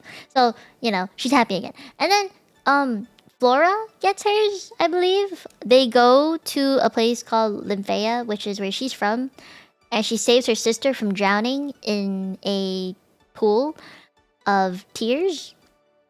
Yeah, so there's this thing called the willow tree. Let me see if I can find it. The weeping willow thing. They made like some really cool art of it. I thought it was wild. Let's see, save image. There we go. So look at this. Okay, this is story. All right, we gotta tell the story because her story is more intense. Okay, so what happens is Flora's little sister. I forgot her name, but it's not important. She takes them to this willow because the fairies are trying to get like a few drops in a goblet.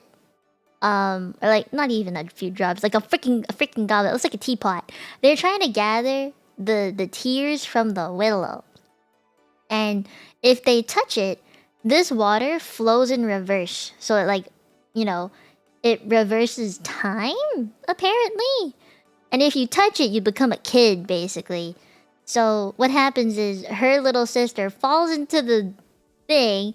She jumps in the water to save her and then gets her Enchantix powers. And then she can, you know, you know, she saves everybody. Voila.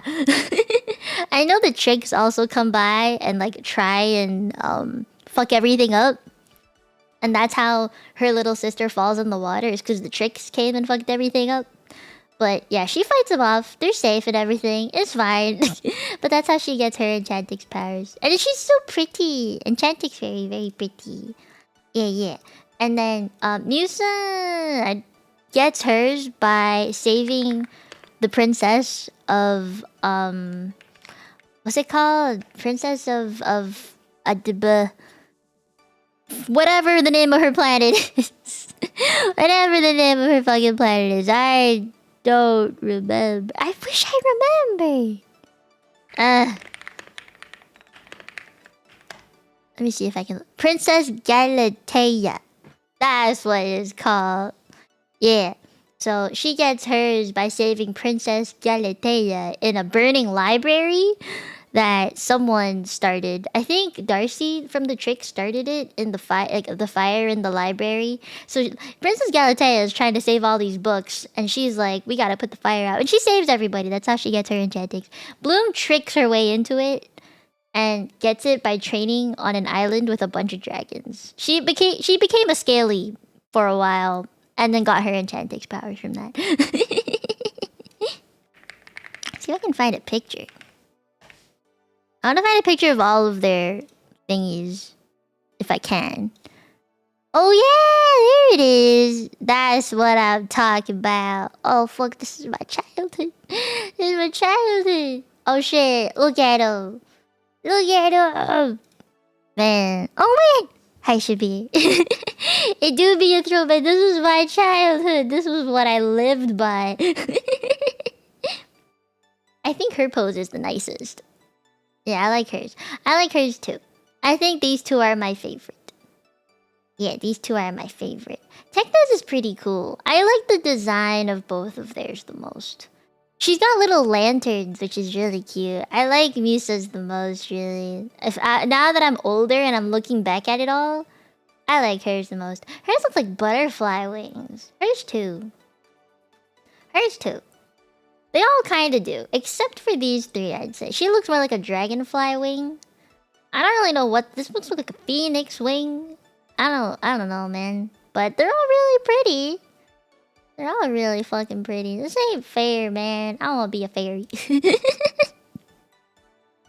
You like blue?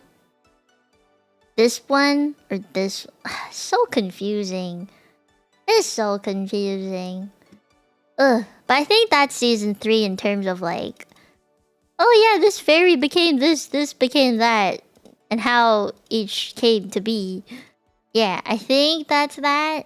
I do know Valtor is like, you know, doing his thing. And they're like fucking it up. So you guys know when there's like a think SAO, right? You think Sword Art Online. Remember at the very beginning, there's like this creepy ass dude that's just like in the sky telling everybody their impending doom? And that kind of happens with Valtor. Valtor is... I need to find a picture of Valtor.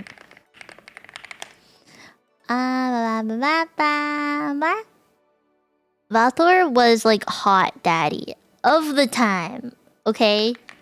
Everyone thought he was a hot villain. No one... I'd never heard anybody not say that. Okay, like he's supposedly like the hot villain guy. So, you know, we can appreciate a hot daddy from time to time, right? This is Valtor. This is it. How did everyone like him? I don't understand. Everyone thought he was hot. I just thought he was normal. You know, I just thought he was okay, if anything. He's not that hot. I guess he has muscles. Maybe that's like a thing. How would you compare Enchantress Patch in terms of your opinion compared to Charmix? Try to be like an add-on section. It's like a first of what I call form changes. So, okay, Charmix was like, I feel like it was the add-on, and I don't really think it was necessary. I think the only reason why it became a thing was they were delaying the Enchantix fairy thing, but also because like they wanted more character development. It was pretty slow, you know.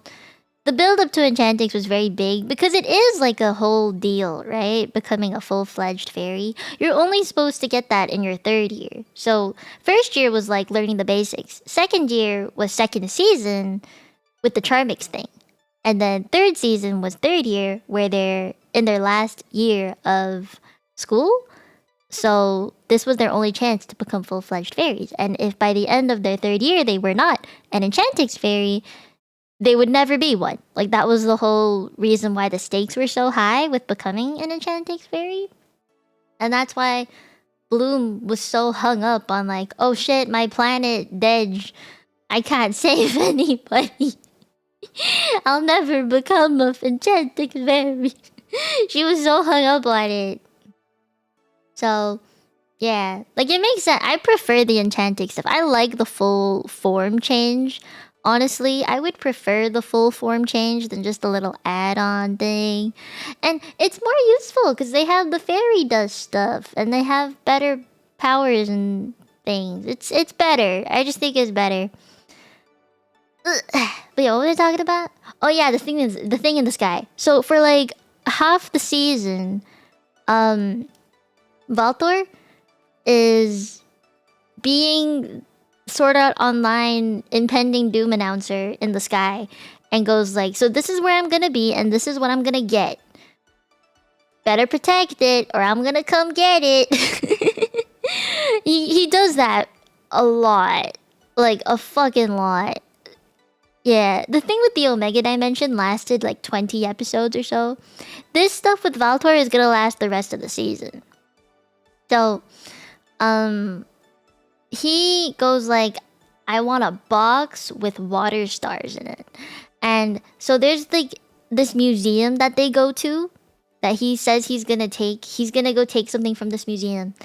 And it's like a distraction for the real thing. So he wants a box that can like hold unlimited stuff or whatever. Like it's a fancy box that can hold something. I think it's the water stars that he's looking for. And like he makes this whole big deal out of getting something from the museum when it's really just a ploy to get a box. And the WINX try and stop him, but he eventually does get the box, which is not good. So he gets this box, and they're like, ah shit. And they actually have really cool outfits for this part. Okay, wait, I'm gonna find it. I'm gonna try and find it.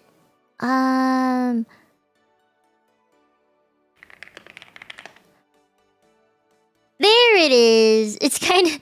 It looks so funky. Okay, so these are their outfits. The day that they try and save this box from being taken. And Stella is like the fashionista. So she's the one that like designs it all and like gives them all these clothes out of nowhere. Yeah, personally, if I had to wear one, I would wear hers. I think the blue might be a bit bright, but I do like hers. And I like hers. And I like hers. But personally, mostly just these two. Yeah, but this is what they wear. See, WINX got very into different outfits for good reason. Okay, for good reason. And then I want to see if I can find a picture of the water stars. Water stars, water stars. They don't look as cool as I remember them being. Oh no, I thought they would look better than this. Yeah, these are the water stars that they're trying to protect. And when you bring it all together, it like does a big thing. I don't really remember what it does, but they get these water stars. They try and get the water stars. And num. What happens after this? What do they do? Let me try and remember. I think this is when... Yeah, I think this is when the whole thing with Stella happens, and then they go to this thing called the Crystal Labyrinth for the water stars. Crystal Labyrinth. I need to find the picture. Yeah, it's a labyrinth. Apparently only Enchantix fairies could go in, or like someone who got it purely from like hard work or whatever. Apparently they would like be stuck in this labyrinth until the end of time. Look at how like it's supposed to be 3D, but yeah, it's fucking wild. They get into this labyrinth thing and they talk to some weird looking girl who's kinda spooky looking. She's kinda just slightly spooky looking. I don't know how else to word it. Can I drag this picture in? No, I cannot. It won't let me. Why? I wanna drag the spooky picture in. Oh. Oh. There we go. Yeah. Yeah. So that's like an enchanting. Look at where those circles are placed. I knew this show was kind of sussy. I knew it was. I fucking knew it. I knew they had some sussy moments. Humph. But yeah, they talk to this woman thing. And then they get Water Star. And then they save the day. And then Valtor becomes like this really... How do I put this? A really gross looking monster. He becomes real greedy. Like, he becomes so fucking greedy. He turns into this monster looking thing. Let's see if I can find a picture. Yes, okay, I found one. He becomes like a monster looking thing. See? He becomes this. Because he's so power hungry, he becomes this thing. And he like takes a hold of the water stars and stuff. And goes like, bah. And I'm pretty sure at some point within this whole thing, Bloom almost gets tricked into thinking that they're related. Because he keeps talking about her parents being like, I knew your family. And she goes like, what? I want to know more about my family. So she tries and actually like talks to the guy. But it turns out he's the one that took part in killing her family. And she wasn't really like...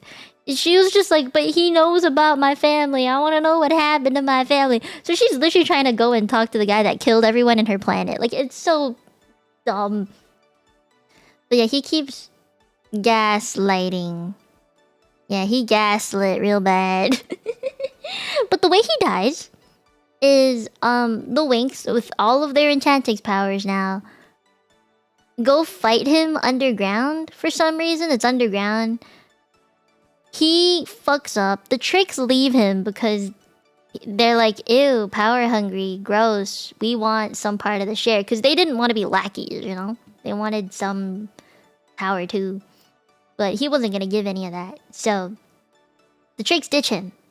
The WINX defeat him. He gets buried underground on top of rubble. And they are able to escape. So... all is good in the world. Yep. Yep. And that's that. Like, that is actually it. Ah. That's season 3 for ya. Ooh. I am winded. I feel so winded. That's season 3.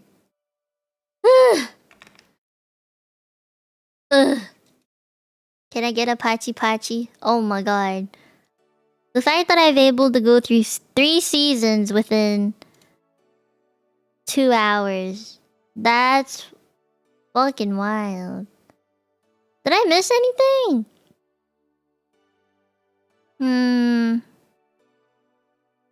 I guess that's up to season 3. Yeah.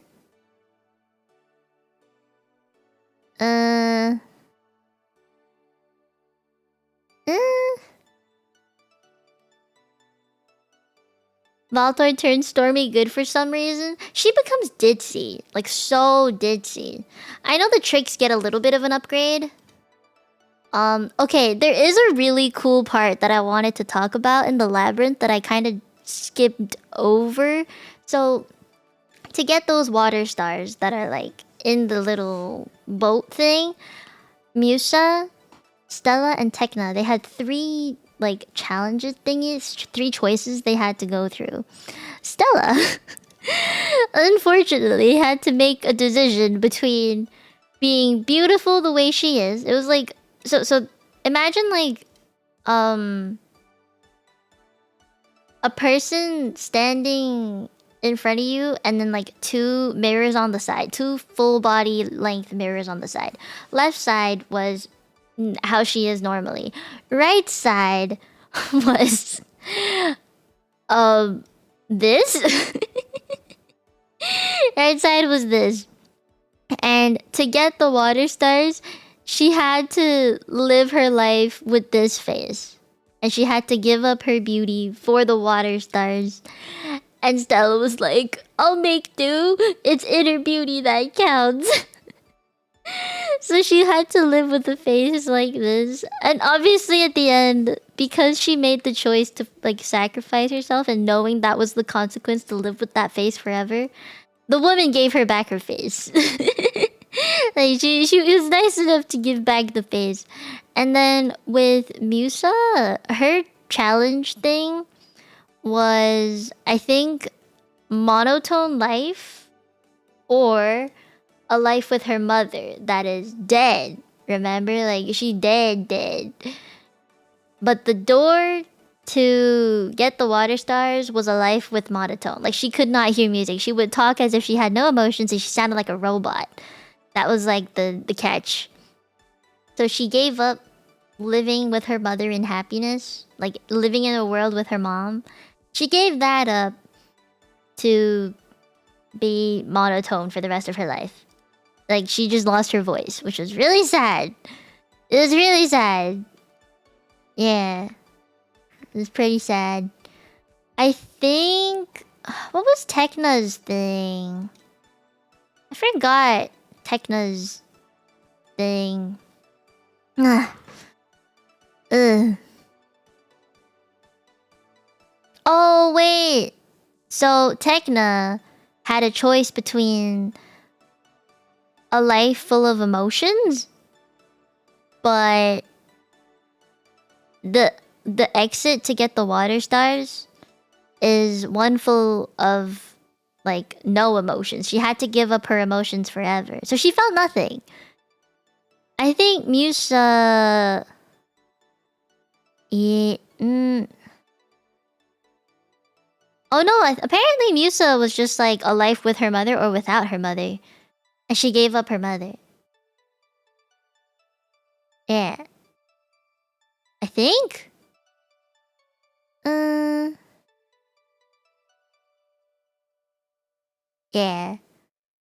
Yeah. That was pretty sad. To be like, oh, my mom could be alive, but she's just not gonna. We have to pick the one that she's not gonna be alive. It was pretty sad. That's pretty deep, you know. Life and death things in a cartoon is wild.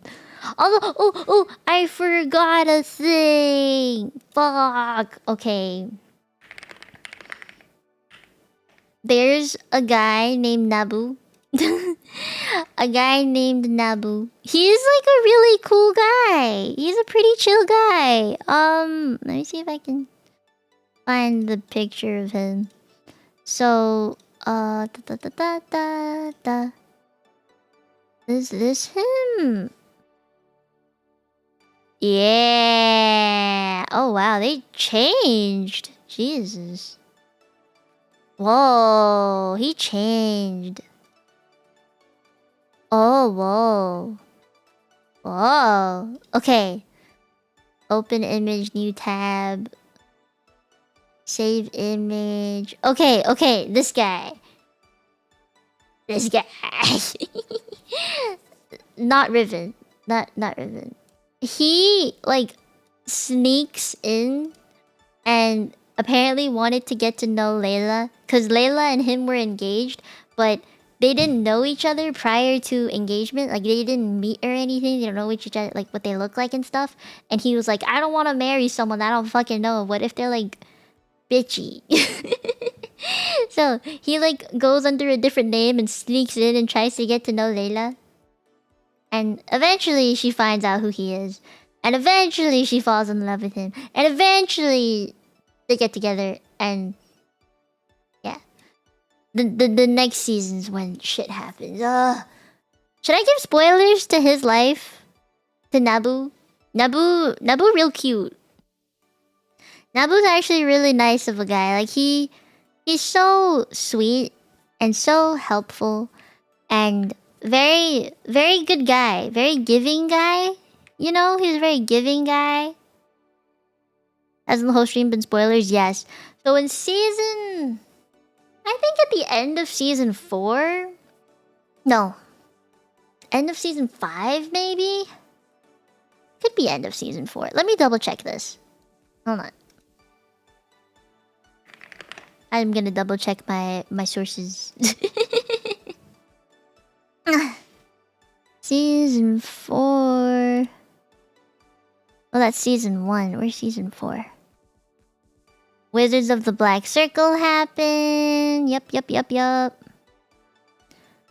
No, okay, so it was season 5. In season 5, he dies. Ew. It's sad. But in season 5, I'm pretty sure he dies. Or season 4? End of season 4? I don't remember. I just know he dies. He dies at some point. I think it's season 4. Yeah. No, he's like gone. Nabu's gone. He dies at the end of season 4 and never comes back. Like, he dead. He's just gone. And, in the future, Layla does end up meeting some other guy. And gets together with him. He's also a specialist, from what I remember. Nabu wasn't a specialist. He was like... just a cool guy from Andos that Layla's father decided that they should get together. But yeah, they killed him off. And it was for a good reason. Nabu sacrificed himself for the Earth Fairies. Yeah. For the Earth Fairies. But that's the entire season 1 to 3. Jesus, that was big. I need a drink.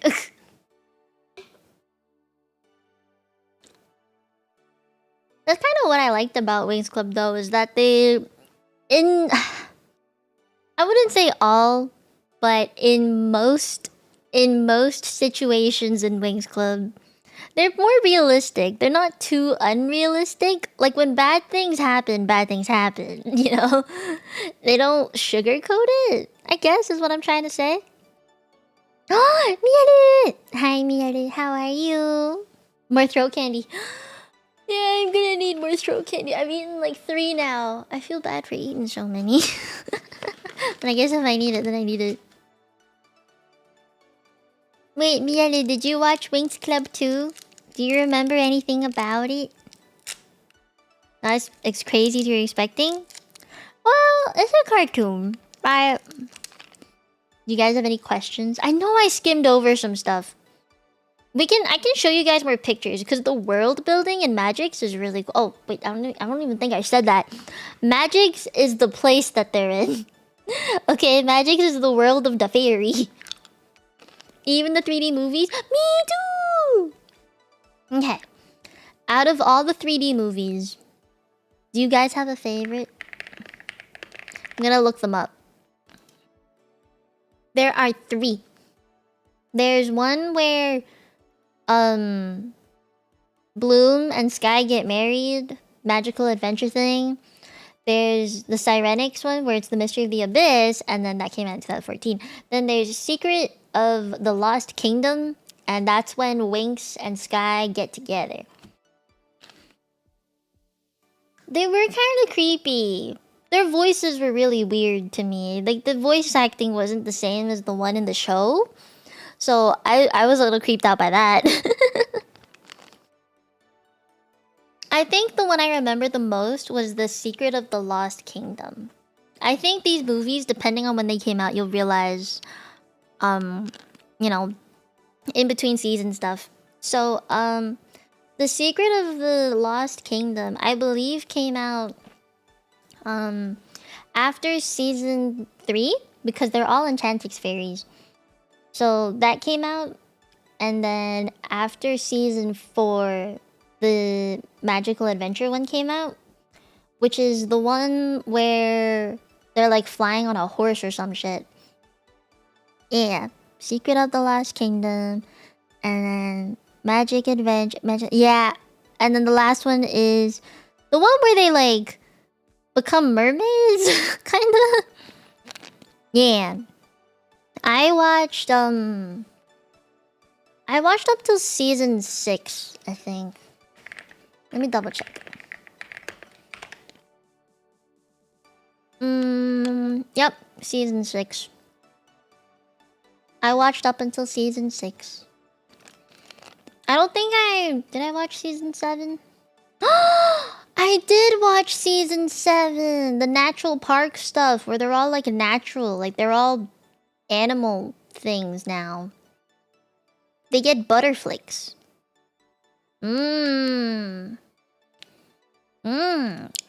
Season 8 is the one where they're in space? Yeah. Season 8 is the one in space, and Valtor comes back. That's fucking wild. I thought I thought he died. I really did. He didn't come back for like 4 seasons. The mermaid one? No, I don't remember that one really. Jesus. That was a lot, guys. That was a lot. I didn't think deep dives would be this intense. Wow. I wanna see if I missed anything.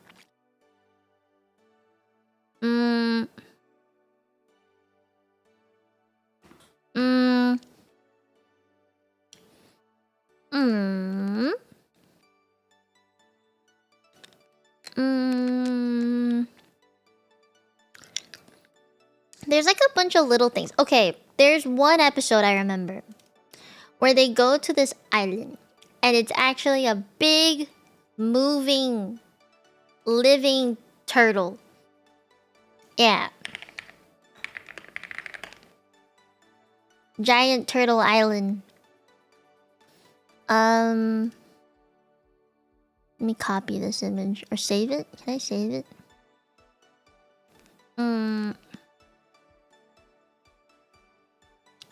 This thing. They didn't even know it was a moving turtle island thing. But apparently a bunch of cute little nymphs lived on this island. Yeah, like a bunch of little nymphs lived on it, and they were like trying to save them or something. The designs for them are pretty cool, actually. Wow. Look at it. Look at those nymphs. Nymphs. That's a weird word to say. Nymphs. Yeah. Look at them. They're pretty detailed. Is there anything else that happened that I'm missing? I don't remember if there's anything else I'm missing. Because there's like little episodes in between.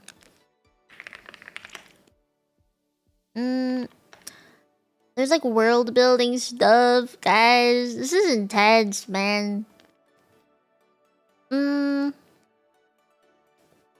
Would you guys want to go through season 4?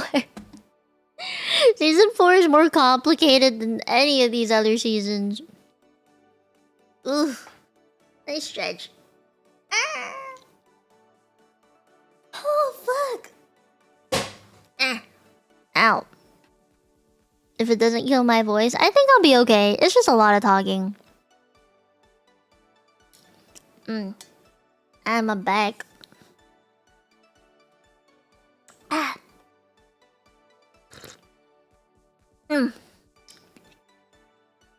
It's just a lot of brain power. I'm trying to like remember everything. I'm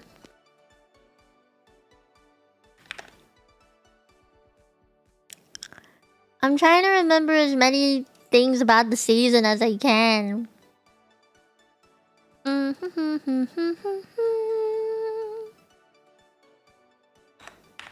Okay. We'll do season 4, and then I'll call it quits. Hi, Jaga. How you doing? How you guys doing? How you feeling? You guys feel compelled to watch WINX Club now? Like, there's so many things about this show that I actually really like. I love the world building, honestly. Like, the 3 schools of magics. There's like 3 really big schools, right? The Red Fountain one for specialists, Cloud Tower for the witches, and Althea for the fairies. I thought that was really cool. They also have like the City of Magics, a big ass like town place, and the like the magic within it is really cool. Like, I remember in the first season, some people would like park their cars and use magic to make room to parallel park. There's like hovercraft buses.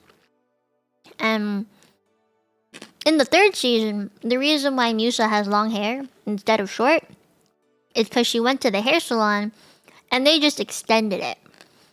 Like, they just extended her hair somehow. Damn. Like, if only that could actually happen in real life, that'd be great. Just extend my hair. The current ones that exist.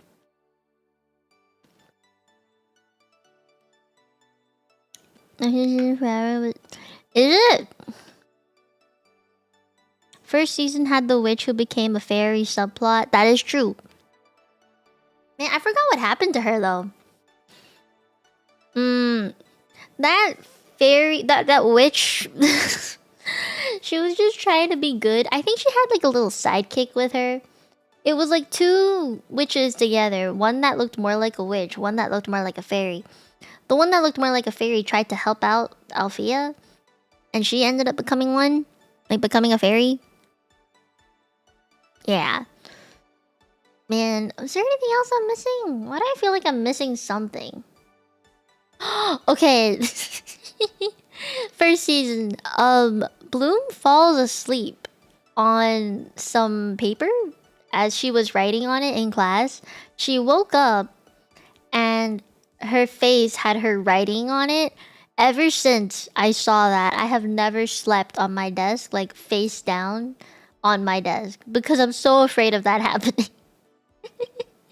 It just traumatized me. I was like, ain't no way I'm ever gonna write an ink and then sleep on it. I just haven't since, because of that one episode. That one fucking episode. Anything else? At the beginning of season 4, there is a really cool thing. They're like showing off, I remember.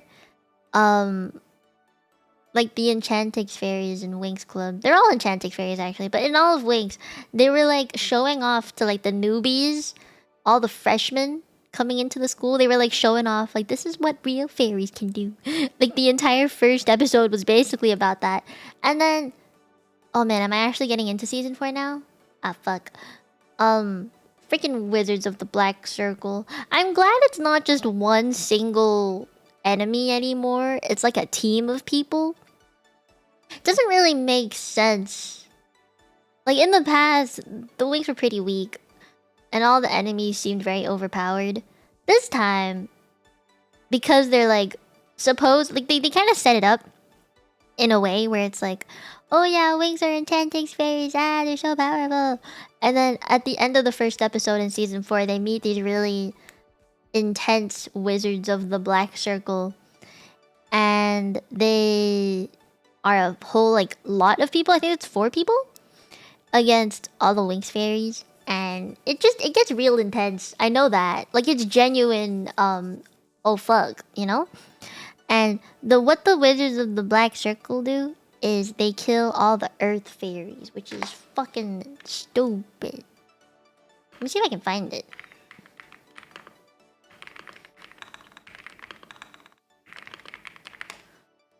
Wizards of the Black Circle. They all have names, and I don't remember what they are. Wizards of the Black Circle. Ta-da! Look at the design on these guys. Like, it's pretty insane how well the design looks. Like, they designed it real good. Let me shrink that.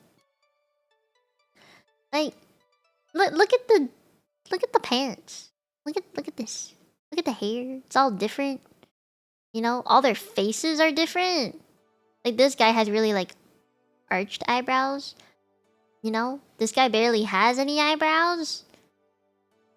You know? Look at all the chains and buckles and shit. Their shoes are all different. Like, none of them are exactly the same. And they're very distinct from each other. Which is what I really like about them. Like, their designs in general. You know? It just makes a lot of sense. Let me see if I can find their names. Or Ogron? Ogron. I think this guy's Ogron. Anagan, Gantlos, and Duman. Oh, never mind. Yeah, so this is Ogron. This is Anagan. This is Gantlos. And this is Duman. So this guy is a shapeshifter. I remember that. He can turn into like any animal. Whatever animal. He is apparently a wizard of absorption. That's what the wiki says. He absorbs stuff. This guy fucking runs. He's just a super speed dude. He runs as fast as lightning. He's real speedy. This guy sets bombs off everywhere. He's like a destruction kind of guy. Yeah, I'm not gonna remember their names, honestly. I only remember this guy's name. I remember this guy being Ogron. I do recognize Duman because I think what happened to Duman is they fuck him up and they like kick him out. Yeah. They kick him out. Yeah. And so he's not a member anymore. But or he dies, maybe? They either kick him out or he dies. I'm not gonna lie, I don't really remember. Maybe I can look it up. Pre-series. There's a pre-series. Oh, whoa, they have a backstory. So, centuries ago, planet Earth was protected by the Earth Fairies and there was peace. But the Wizards of the Black Circle discovered a way that allowed immunity to fairy magic. So they began hunting down all the Earth Fairies, stole their magic, stripped their wings. Jesus. Like, they just ripped the wings off. After finishing the hunt, the group sealed the fairies in their own castle and destroyed all keys that were used to enter it. Believing their quest was finished, they remained in absence. Oh. With much luck, the last fairy on Earth was too young to reveal her powers. Oh, at least until she was old enough that her powers began to surface, the wizards felt this power resurfacing and began their hunt for her. That's what happened. Oh. Oh. I see. Oh shit. So, Duman dies. Nabu kills Duman. Oh my god. That sucks. That is cruelty. Yeah, this is when Nabu died. This is the season Nabu died. That makes me cry. He was such a good guy. Like, if I could pick which of the dudes that the WINX dated would die, I would have picked Riven. Because he was a red flag over and over again. Musa deserved better, guys. You gotta understand. Musa deserves so much better.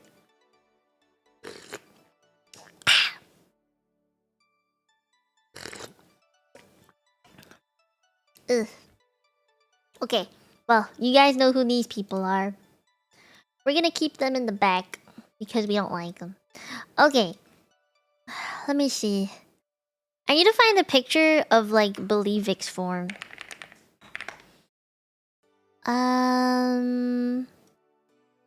This is a pretty decent picture, I'd say. Yeah. This is the WINX in their babieee's form. It's real pretty. But I feel like it's too glittery. I don't know, maybe that's just me, but I thought it was Really, really, really glittery. Like too much glitter. It was all too shiny. Okay, so we don't talk about her yet. She's the last Earth Fairy that was too young and no one knew that she was an Earth Fairy yet. She also has mommy daddy problems.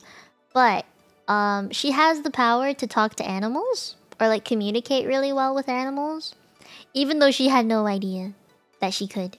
Yeah, they're becoming very over designed at this point. I personally don't like it very much. To be honest, if I had to pick out of any of these, I would pick Roxy because hers is the most simple. Like everyone else just had something similar. I was not a fan. It was just really big. You know, like it was just big. Like their wings are ginormous. Like I know in the actual show it doesn't look like this. It looks like this now, but in the actual show it did not look that intense. You know, this is just an art piece of it, which is why it looks really intense. But their animations for the transformation stuff got a lot better, I'd say, within this season. I mean, by this time, it was already like 2010, right? So, animation was getting better. But I remember, like, within the first episode, okay, I'm gonna double check. I'm a fact check. Fact check. Okay, so, first episode, wait, we're not gonna look at her. First episode, the WINX Club. All of 6 fairies here. They like show off their Enchantix powers to like everybody in Althea, and then after class is over, everyone goes back. These 4 wizards come out, and then Flora sees them and goes to be like, "How can I help you?" Because she's so sweet, and she just cannot sense danger from a mile away. So she goes and goes like, "Oh, how can I help you?" And they're like, you know, trying to be polite, fake polite, and goes like, "We're trying to find the last Earth Fairy." And Flora's like, "Oh, you mean Bloom?"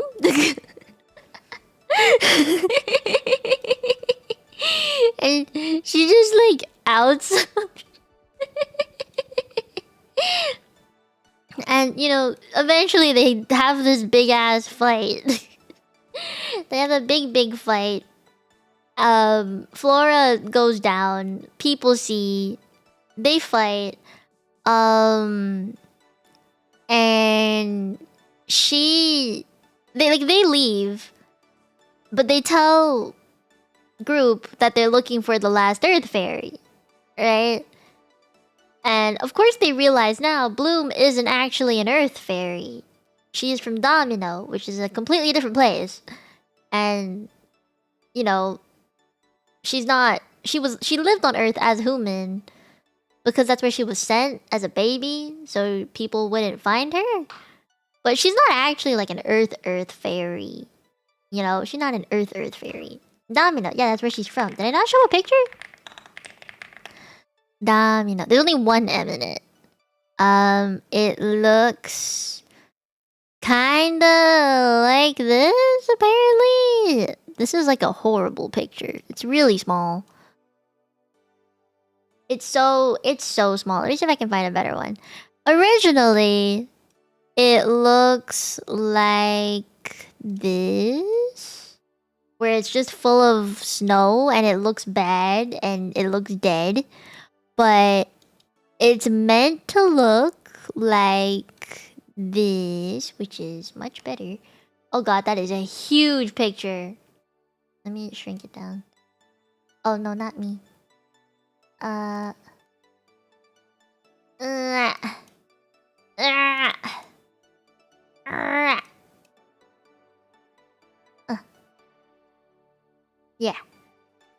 Yeah. There we go. So this is Bloom's planet. Yeah. This Bloom planet. That's where she's from. Okay. So obviously the WINX gets sent to Earth to find her.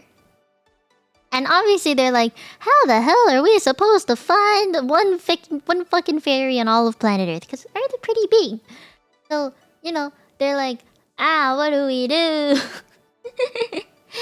And apparently they found her magic signal in Bloom's hometown, where her parents are. So all 6 of them live in a house made for 3 and Bloom's family and a dog. Like, all 6 of them just live there for a while. And then they try to find her. And then the specialists come along to be like, oh, we should help. Hold on. Let me see if I can find a picture of them. In their, like, casual clothes. Because they have a bit of a quote-unquote glow-up, which I honestly don't think was much of a glow-up. But this is them in their normal outfits. So, like, Helia got a haircut. His hair looks different. He got a haircut too. I think the back is a bit longer. And then they all got normal clothes. Yeah. Yeah, I think... I don't know if it's just my memory, but I always thought that Riven had like a British flag shirt. That could just be me tripping. Yeah, that could just be me tripping. But I feel like he did. For some reason. I don't know why. I just feel like he did. I don't know. I really don't. Okay, but there's like a whole story thing now we gotta get into. I'm gonna get rid of let's see. I'm gonna get rid of these 2 pictures and this picture. So the way that they survive is wild. If only it was this easy to get a job. Or flag? I don't know. I have no idea. I was too young to remember. I was too young. Okay, so let me find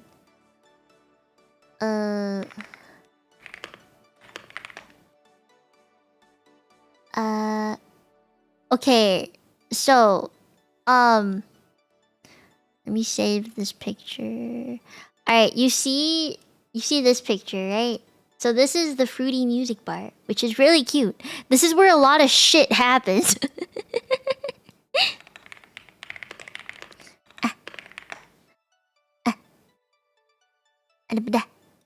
Is this it? This is such a small picture, damn it! Ugh.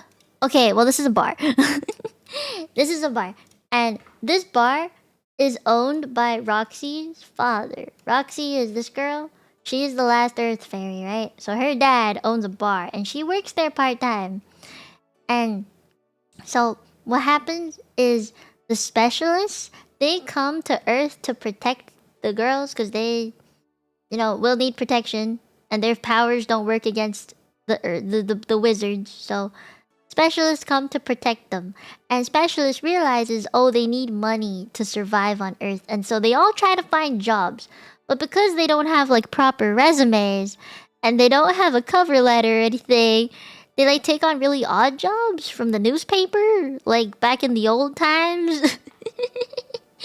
And like they try and fix they tried to work for an auto shop because they thought, oh yeah, we're engineers, we know how to fix hovercrafts, we can deal with some Earth technology. And then they fuck it up. So in the end, I think they help out Roxy's father. So all of the specialists work in this bar, and then the WINX girls are like, oh, we need money. We obviously cannot keep living with Bloom's parents. So they take on odd jobs as well. One of them is to work in a warehouse with a bunch of like old toys. Yeah, with a bunch of old toys. And Flora Flora was really sad that these pets would just go and die in an incinerator of sorts. So she gives life to them. Okay, she gives life to these pets that are like these stuffed animals. And the stuffed animals end up becoming like fairy pets. Like this. They end up becoming fairy pets that have wings. Turns out just because you understand more advanced technology doesn't mean you understand this technology. Exactly. If for them it looks like ancient, you know? But yeah. So they have fairy pets now. And they were like, ah shit. How are we gonna take care of all of these pets? Because this is a lot of pets, right? And they just kept getting more pets. So what happened is Bloom took a loan from her parents. And they bought a building. A very small one. It was like a store with a loft on top. And like a living space on top. And the store, the pet store that they were gonna start was on the first level. And so they opened this pet store, and it's really cute. It's a really cute pet store. It's like they teach how to dance and do stuff and whatever. It's really cute. It's a really cute store, and they take care of the pets well. Like look. Oh, I don't know if I said this, but this is Kiko. This bunny is Bloom's pet. Yeah, from Earth. I don't think I ever mentioned that. So that was one thing. They have a pet store to take care of for money, so they can live on Earth properly, while also trying to fulfill their mission of like making people on Earth believe in fairies again. Because if they don't do that, they won't be able to fight against the Wizards of the Black Circle. Because what the Wizards of the Black Circle are weak to, apparently, is WINX powers. And that's what they're trying to get. So the only way to get it is by making the people of Earth believe in fairies. That's why it's called WINX. And the more people believe, the more powerful they get, basically. That's like the whole shtick. Yeah. So this is realistic, right? To an extent for a cartoon where they had to earn money to live on Earth, and they had to learn how. So all of the specialists working at this bar are like... They're bartenders, they're making drinks, they're waiters, serving the drinks and stuff. While all the WINX Club girls are pet store owners, and they're trying to sell their pets. Like, Tekna ends up learning about the internet and making a website so they can sell their pets. Isn't that wild? So yeah, that happens.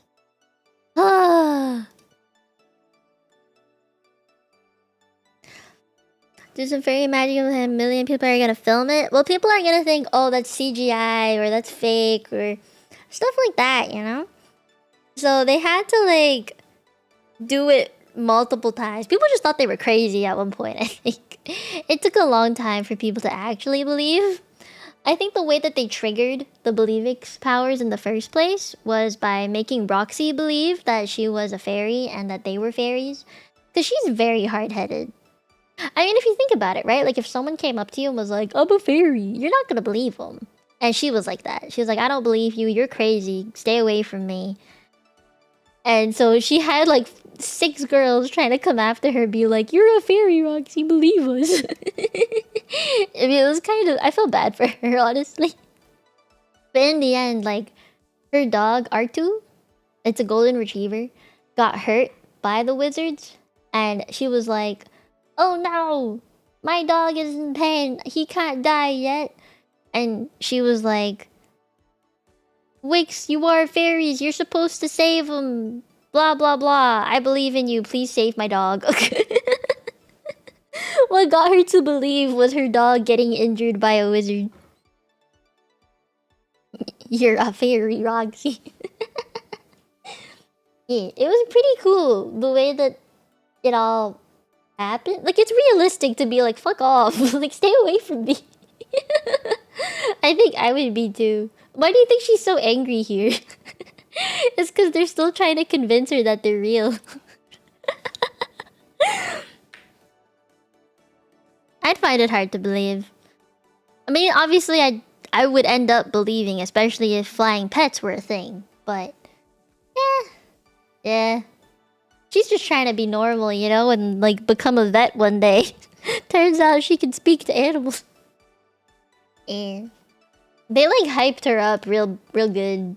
This was a better introduction for a new character than Layla was, in my opinion. Layla had a very sad entry. Like her thing was, we've been kidnapped and I escaped.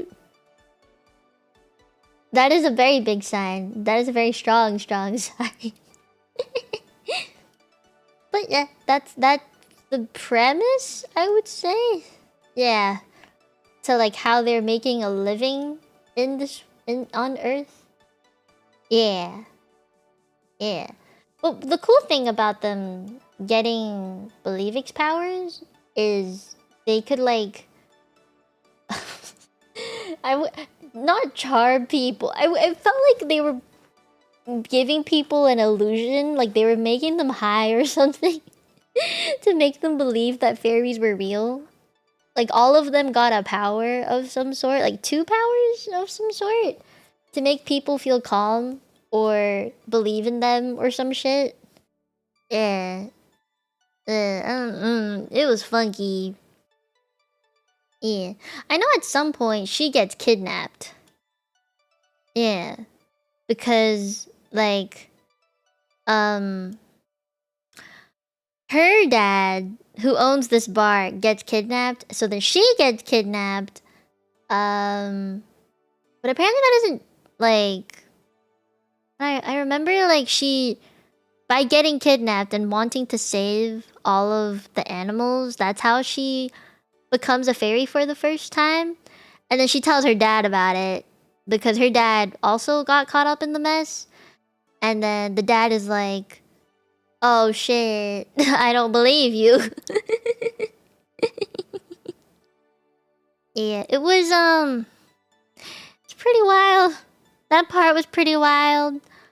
I know they also went to a place called, it's an island called Tirnan Ug. Let's see if I can find the thing. That's like the entry to the Earth Fairy realm. There it is! Oh wow. Holy shit. Look at it. Look at this. Oh, this Tirnanog. And there's like the castle that they're confined to. Yeah, these are where the Earth Fairies live, because that's where the Wizards of the Black Circle trapped them into. Which is so sad. Like, imagine not being able to leave this for like years. It's real sad. And I know they trapped her mom. So her mom is the queen of the Earth Fairies. Her name is Morgana. And she was trapped in this thing behind a mirror. Like, she's inside the mirror within this tower somewhere. And all the Earth Fairies are like protecting it and stuff. So she's like, her mom is in a fucking mirror. She thought her mom was dead. But I feel like everyone thought their parents were dead, but they're actually not. Yeah, they went to like they had to go through so many different things. You know, they went to like a forest. Earth was taken over by like this Amazon lady. Yeah, Roxy's mom was a fairy. Roxy's mom was Queen Morgana of the Earth Fairies.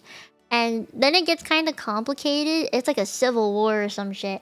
So Queen Morgana gets out and was like, we need to take revenge on the humans, because humans like civilized Earth and took down like trees and you know, polluted the air and the water. So Nebula, who's I need pictures. I'm sorry. Give me a second.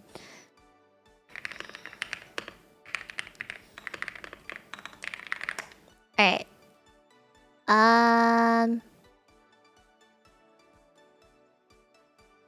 Okay. So I need, where's the picture I'm looking for? Where the picture I'm looking for?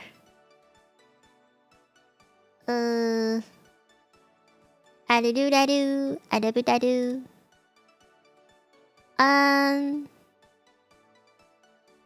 Okay, this is a story and a half. Jesus.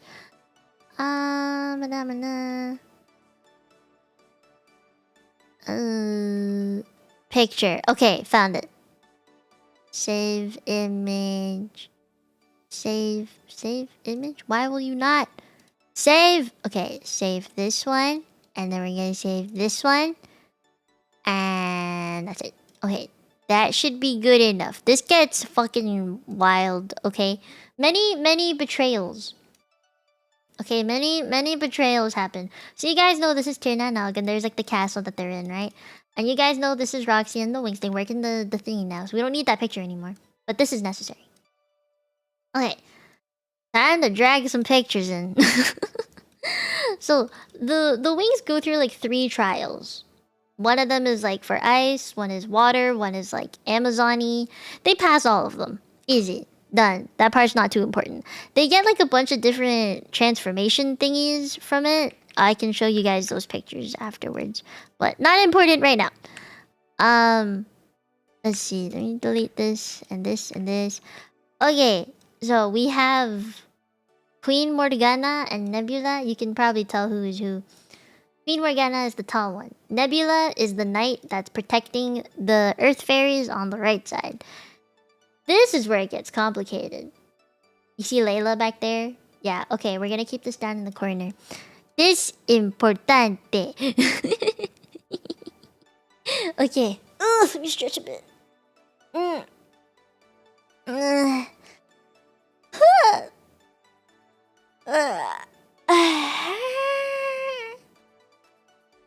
Ooh, look. Okay. Okay. Ooh. Oh god, my shoulder is like in pain. Oh god. Okay, I'm okay. I'm okay. So, Morgana at first is real angry. She wants to take revenge, right? But after a while, because she like cares about Roxy, she gives up and does not seek revenge anymore. Because seeking revenge would harm Roxy in the process. And Nebula was like, oh fuck that. No, I'ma seek my revenge. I'ma kill everybody, blah blah blah. You know, she's angry as fuck. But then, so they're like split now. Originally they were good, but now they're split because she gave up revenge. And as queen, Nebula was really disappointed that the queen would give up revenge for the Earth Fairies. So she's like, I'm gonna be queen and I'm gonna control everybody who still wants revenge. And then civil war happens. it ain't good. It's bad. And then even Aisha, she is on the side with Nebula because she agrees with her. And she joins the army, the Earth Fairy army, to seek revenge. And the reason being is because Naboo, her boyfriend, fucking dies to save this place, Tir Nanog. So her boyfriend dies saving this place. Queen doesn't want revenge. The I guess soldier, technically, Nebula, does want revenge. And because her boyfriend died, she wants revenge too. So they obviously would pair up, right? And so she breaks off from the WINX and leaves her friends to go seek revenge for Naboo. And she's like, ah shit, oh no. So what happens is Roxy finds out that she's her daughter. She doesn't know that in the beginning, by the way. Like, she just thought she was an Earth Fairy like any other. But she finds out after all of this, which is kind of stupid. And I know they have like this big ass war fight thing where fairies fight fairies. And it all happens in the Omega Dimension. Remember the place where all the worst criminals of magics, the world that this is in, like that is where they get frozen in ice and dumped down into the depths of coldness. Yeah, the fight happens there for some reason. And now that I think about it, right? How did they get there? Because when I think about it, Tekna, remember how Tekna in season 3, she had to like shove down the portal? Remember it was like a big circle spiral thing? She locked the portal down, right? But for some reason, all the WINX Club and specialists were able to go into the Omega Dimension to save her. So you could just walk into it. You could like fly to it. You could drive a car into it. Like, it was possible to go there without the portal closing and stuff. So they could have gone in and tried to look for her the second that it happened. That's wild. I don't know why. I don't get that bit. I don't know why that's a convoluted thing. I don't know. But they do fight. Like Team No Revenge versus Team Do Revenge had a fight. Eventually, they find out, oh yeah, being angry and vengeful is not the way to go. So they stop. And they do defeat the wizards in the end, which is good. I believe the reason why they were in the Omega Dimension is because that's where the wizards were. It was kind of like their base, or it was like maybe they were thrown in there at some point. I honestly don't really remember. Yeah, I don't remember. There is one thing I do remember. Nebula and Bloom had this huge fight. It was like a really big, huge fight. I think it was to try and get someone to stop freezing over Earth. Yeah, I think so. And I know the WINX also get some like gift, but I forgot. Let me see if I can find all of their transformations in season 4, because there are a bunch of different kinds. It's like the there was so many different. Oh my god.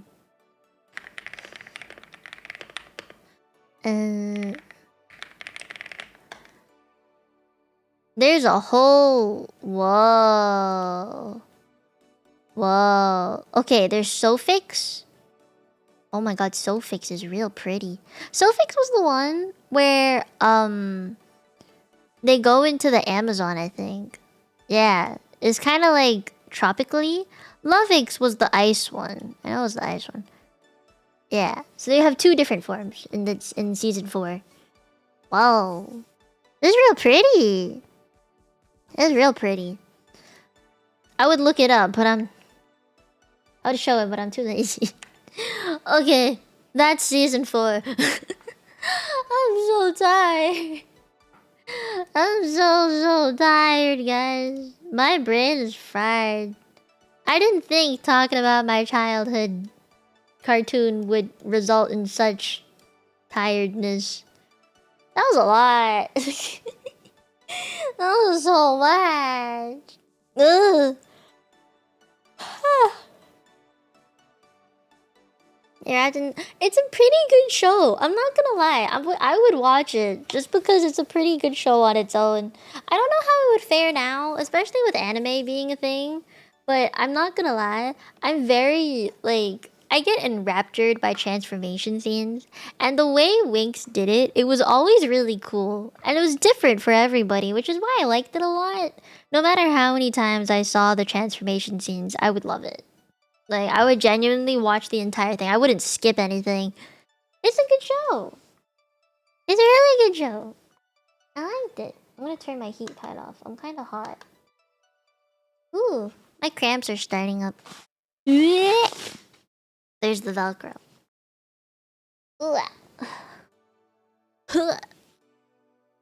That was wild. I'm so tired. That was like giving a lesson. I was gonna do a lesson, to be honest. Yeah, I was gonna do a lesson, but like a physiology one. But I got real tired, so I decided not to. Plus, all of a sudden, I scheduled myself in for collabs and was like, oh, never mind. I did great, did I? Thank you. No, I think I'm gonna call it quits here. I'm tired. My throat can't keep up. Season 5. Dude, I barely remember that season. I know it's with the Legendarium. I honestly think after season, like mid-season 4 even, that's when WINX Lab itself just started to change. Because in the beginning, it was more so... It felt more organic in the beginning. You know? I felt like there was just... The stories were more tense and it had more stakes in season 1, 2, 3. Season 4 was like kinda high stakes, but just not as bad. The story got interesting when it came to the Earth Fairies finally showing up. But prior to that, it was a lot of like, oh, this cute, shiny, and kira kira, and cool outfits. You know? It just wasn't as high stakes. The plot wasn't as extensive as I'd hoped it would be up until the end, which is when they really decided to like lean heavy into the plot. Yeah, beginning was more like cute, and they also started doing more like song stuff. In season 5, they went back into the plot thing, but it just wasn't as interesting. If anything, they were just trying to add more cool transformations and more like just different characters or different monsters that they had to fight against. But at that point, it became really repetitive. Season 5 was the water fairies. Then I'm thinking of season 6. Season 6 was the legendarium stuff with the monsters to fight and whatever. Season 5 with the water stuff, the Sirenics thing, I was like, okay, at first I tried to be positive about it and be like, oh yeah, this is kind of cool, 3D stuff, ooh la la. But they didn't even keep the same facial structure or like the same, how do I even put this? Like the same face. Like the only way you could tell them apart was by color and by design a little bit.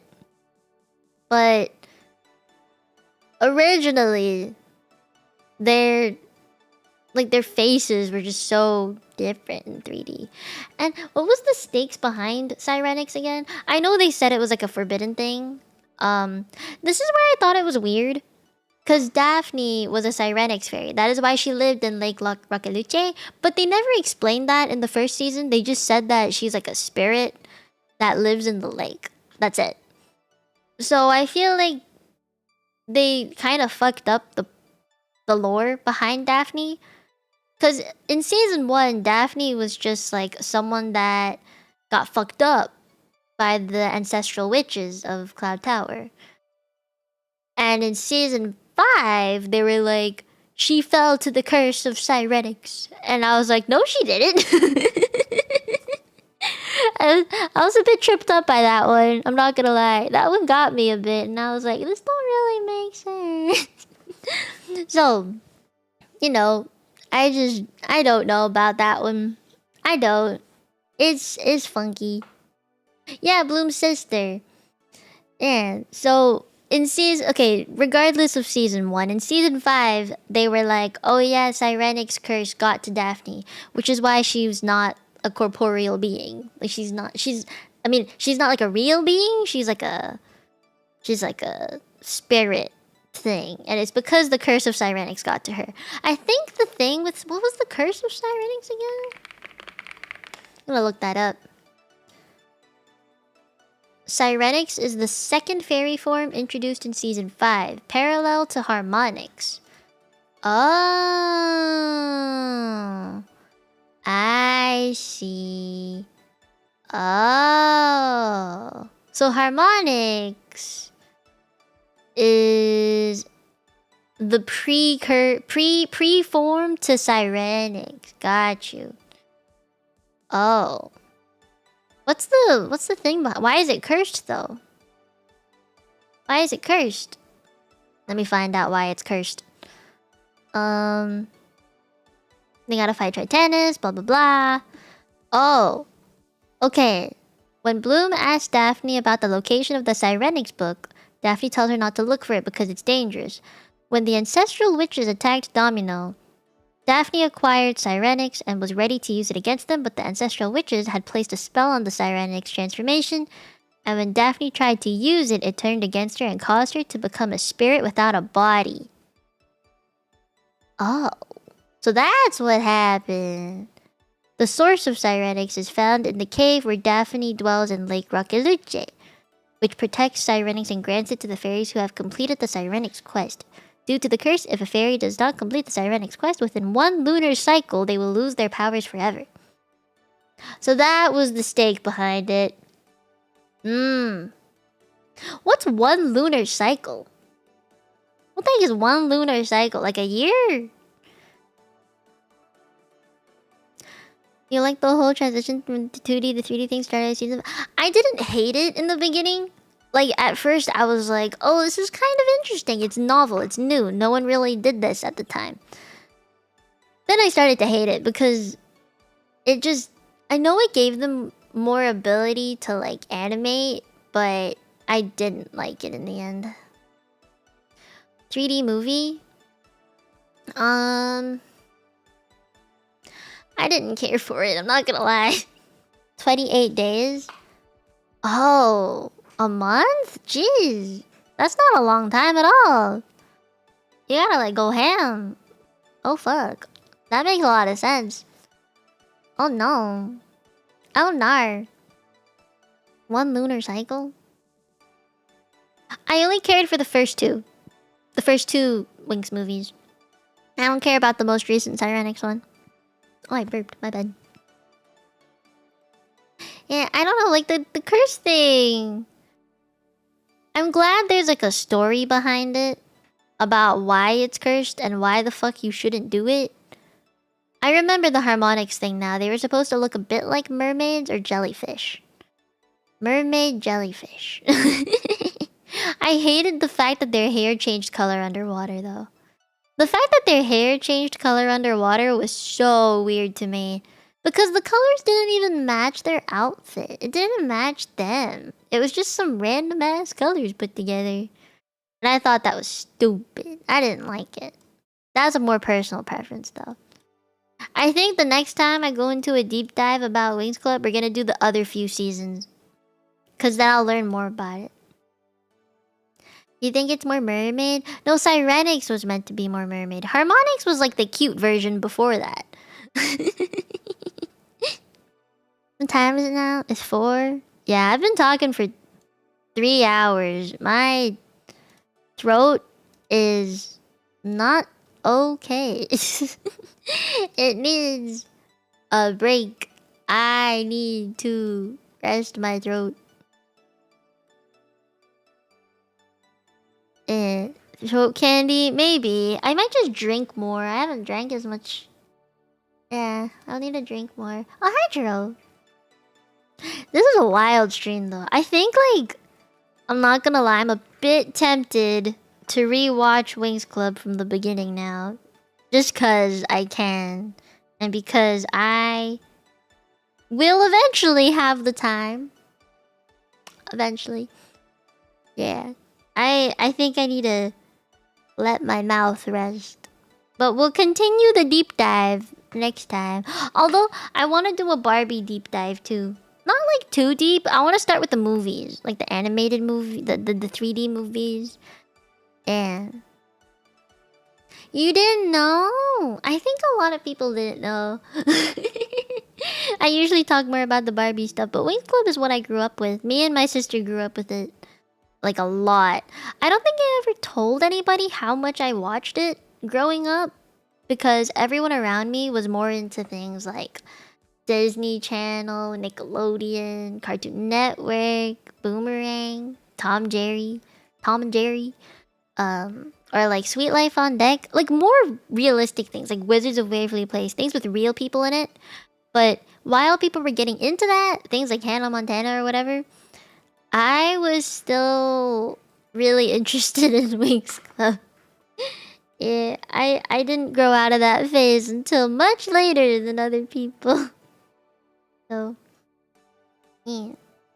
I also remember, as a 12-year-old who was in the hospital a lot, I would binge watch a lot of WINX Club stuff because it just kept me alive. It kept me thinking about a universe that didn't exist, like Magic's as a world. It made me think about that and was like keeping me away from harsh reality that I didn't want to face.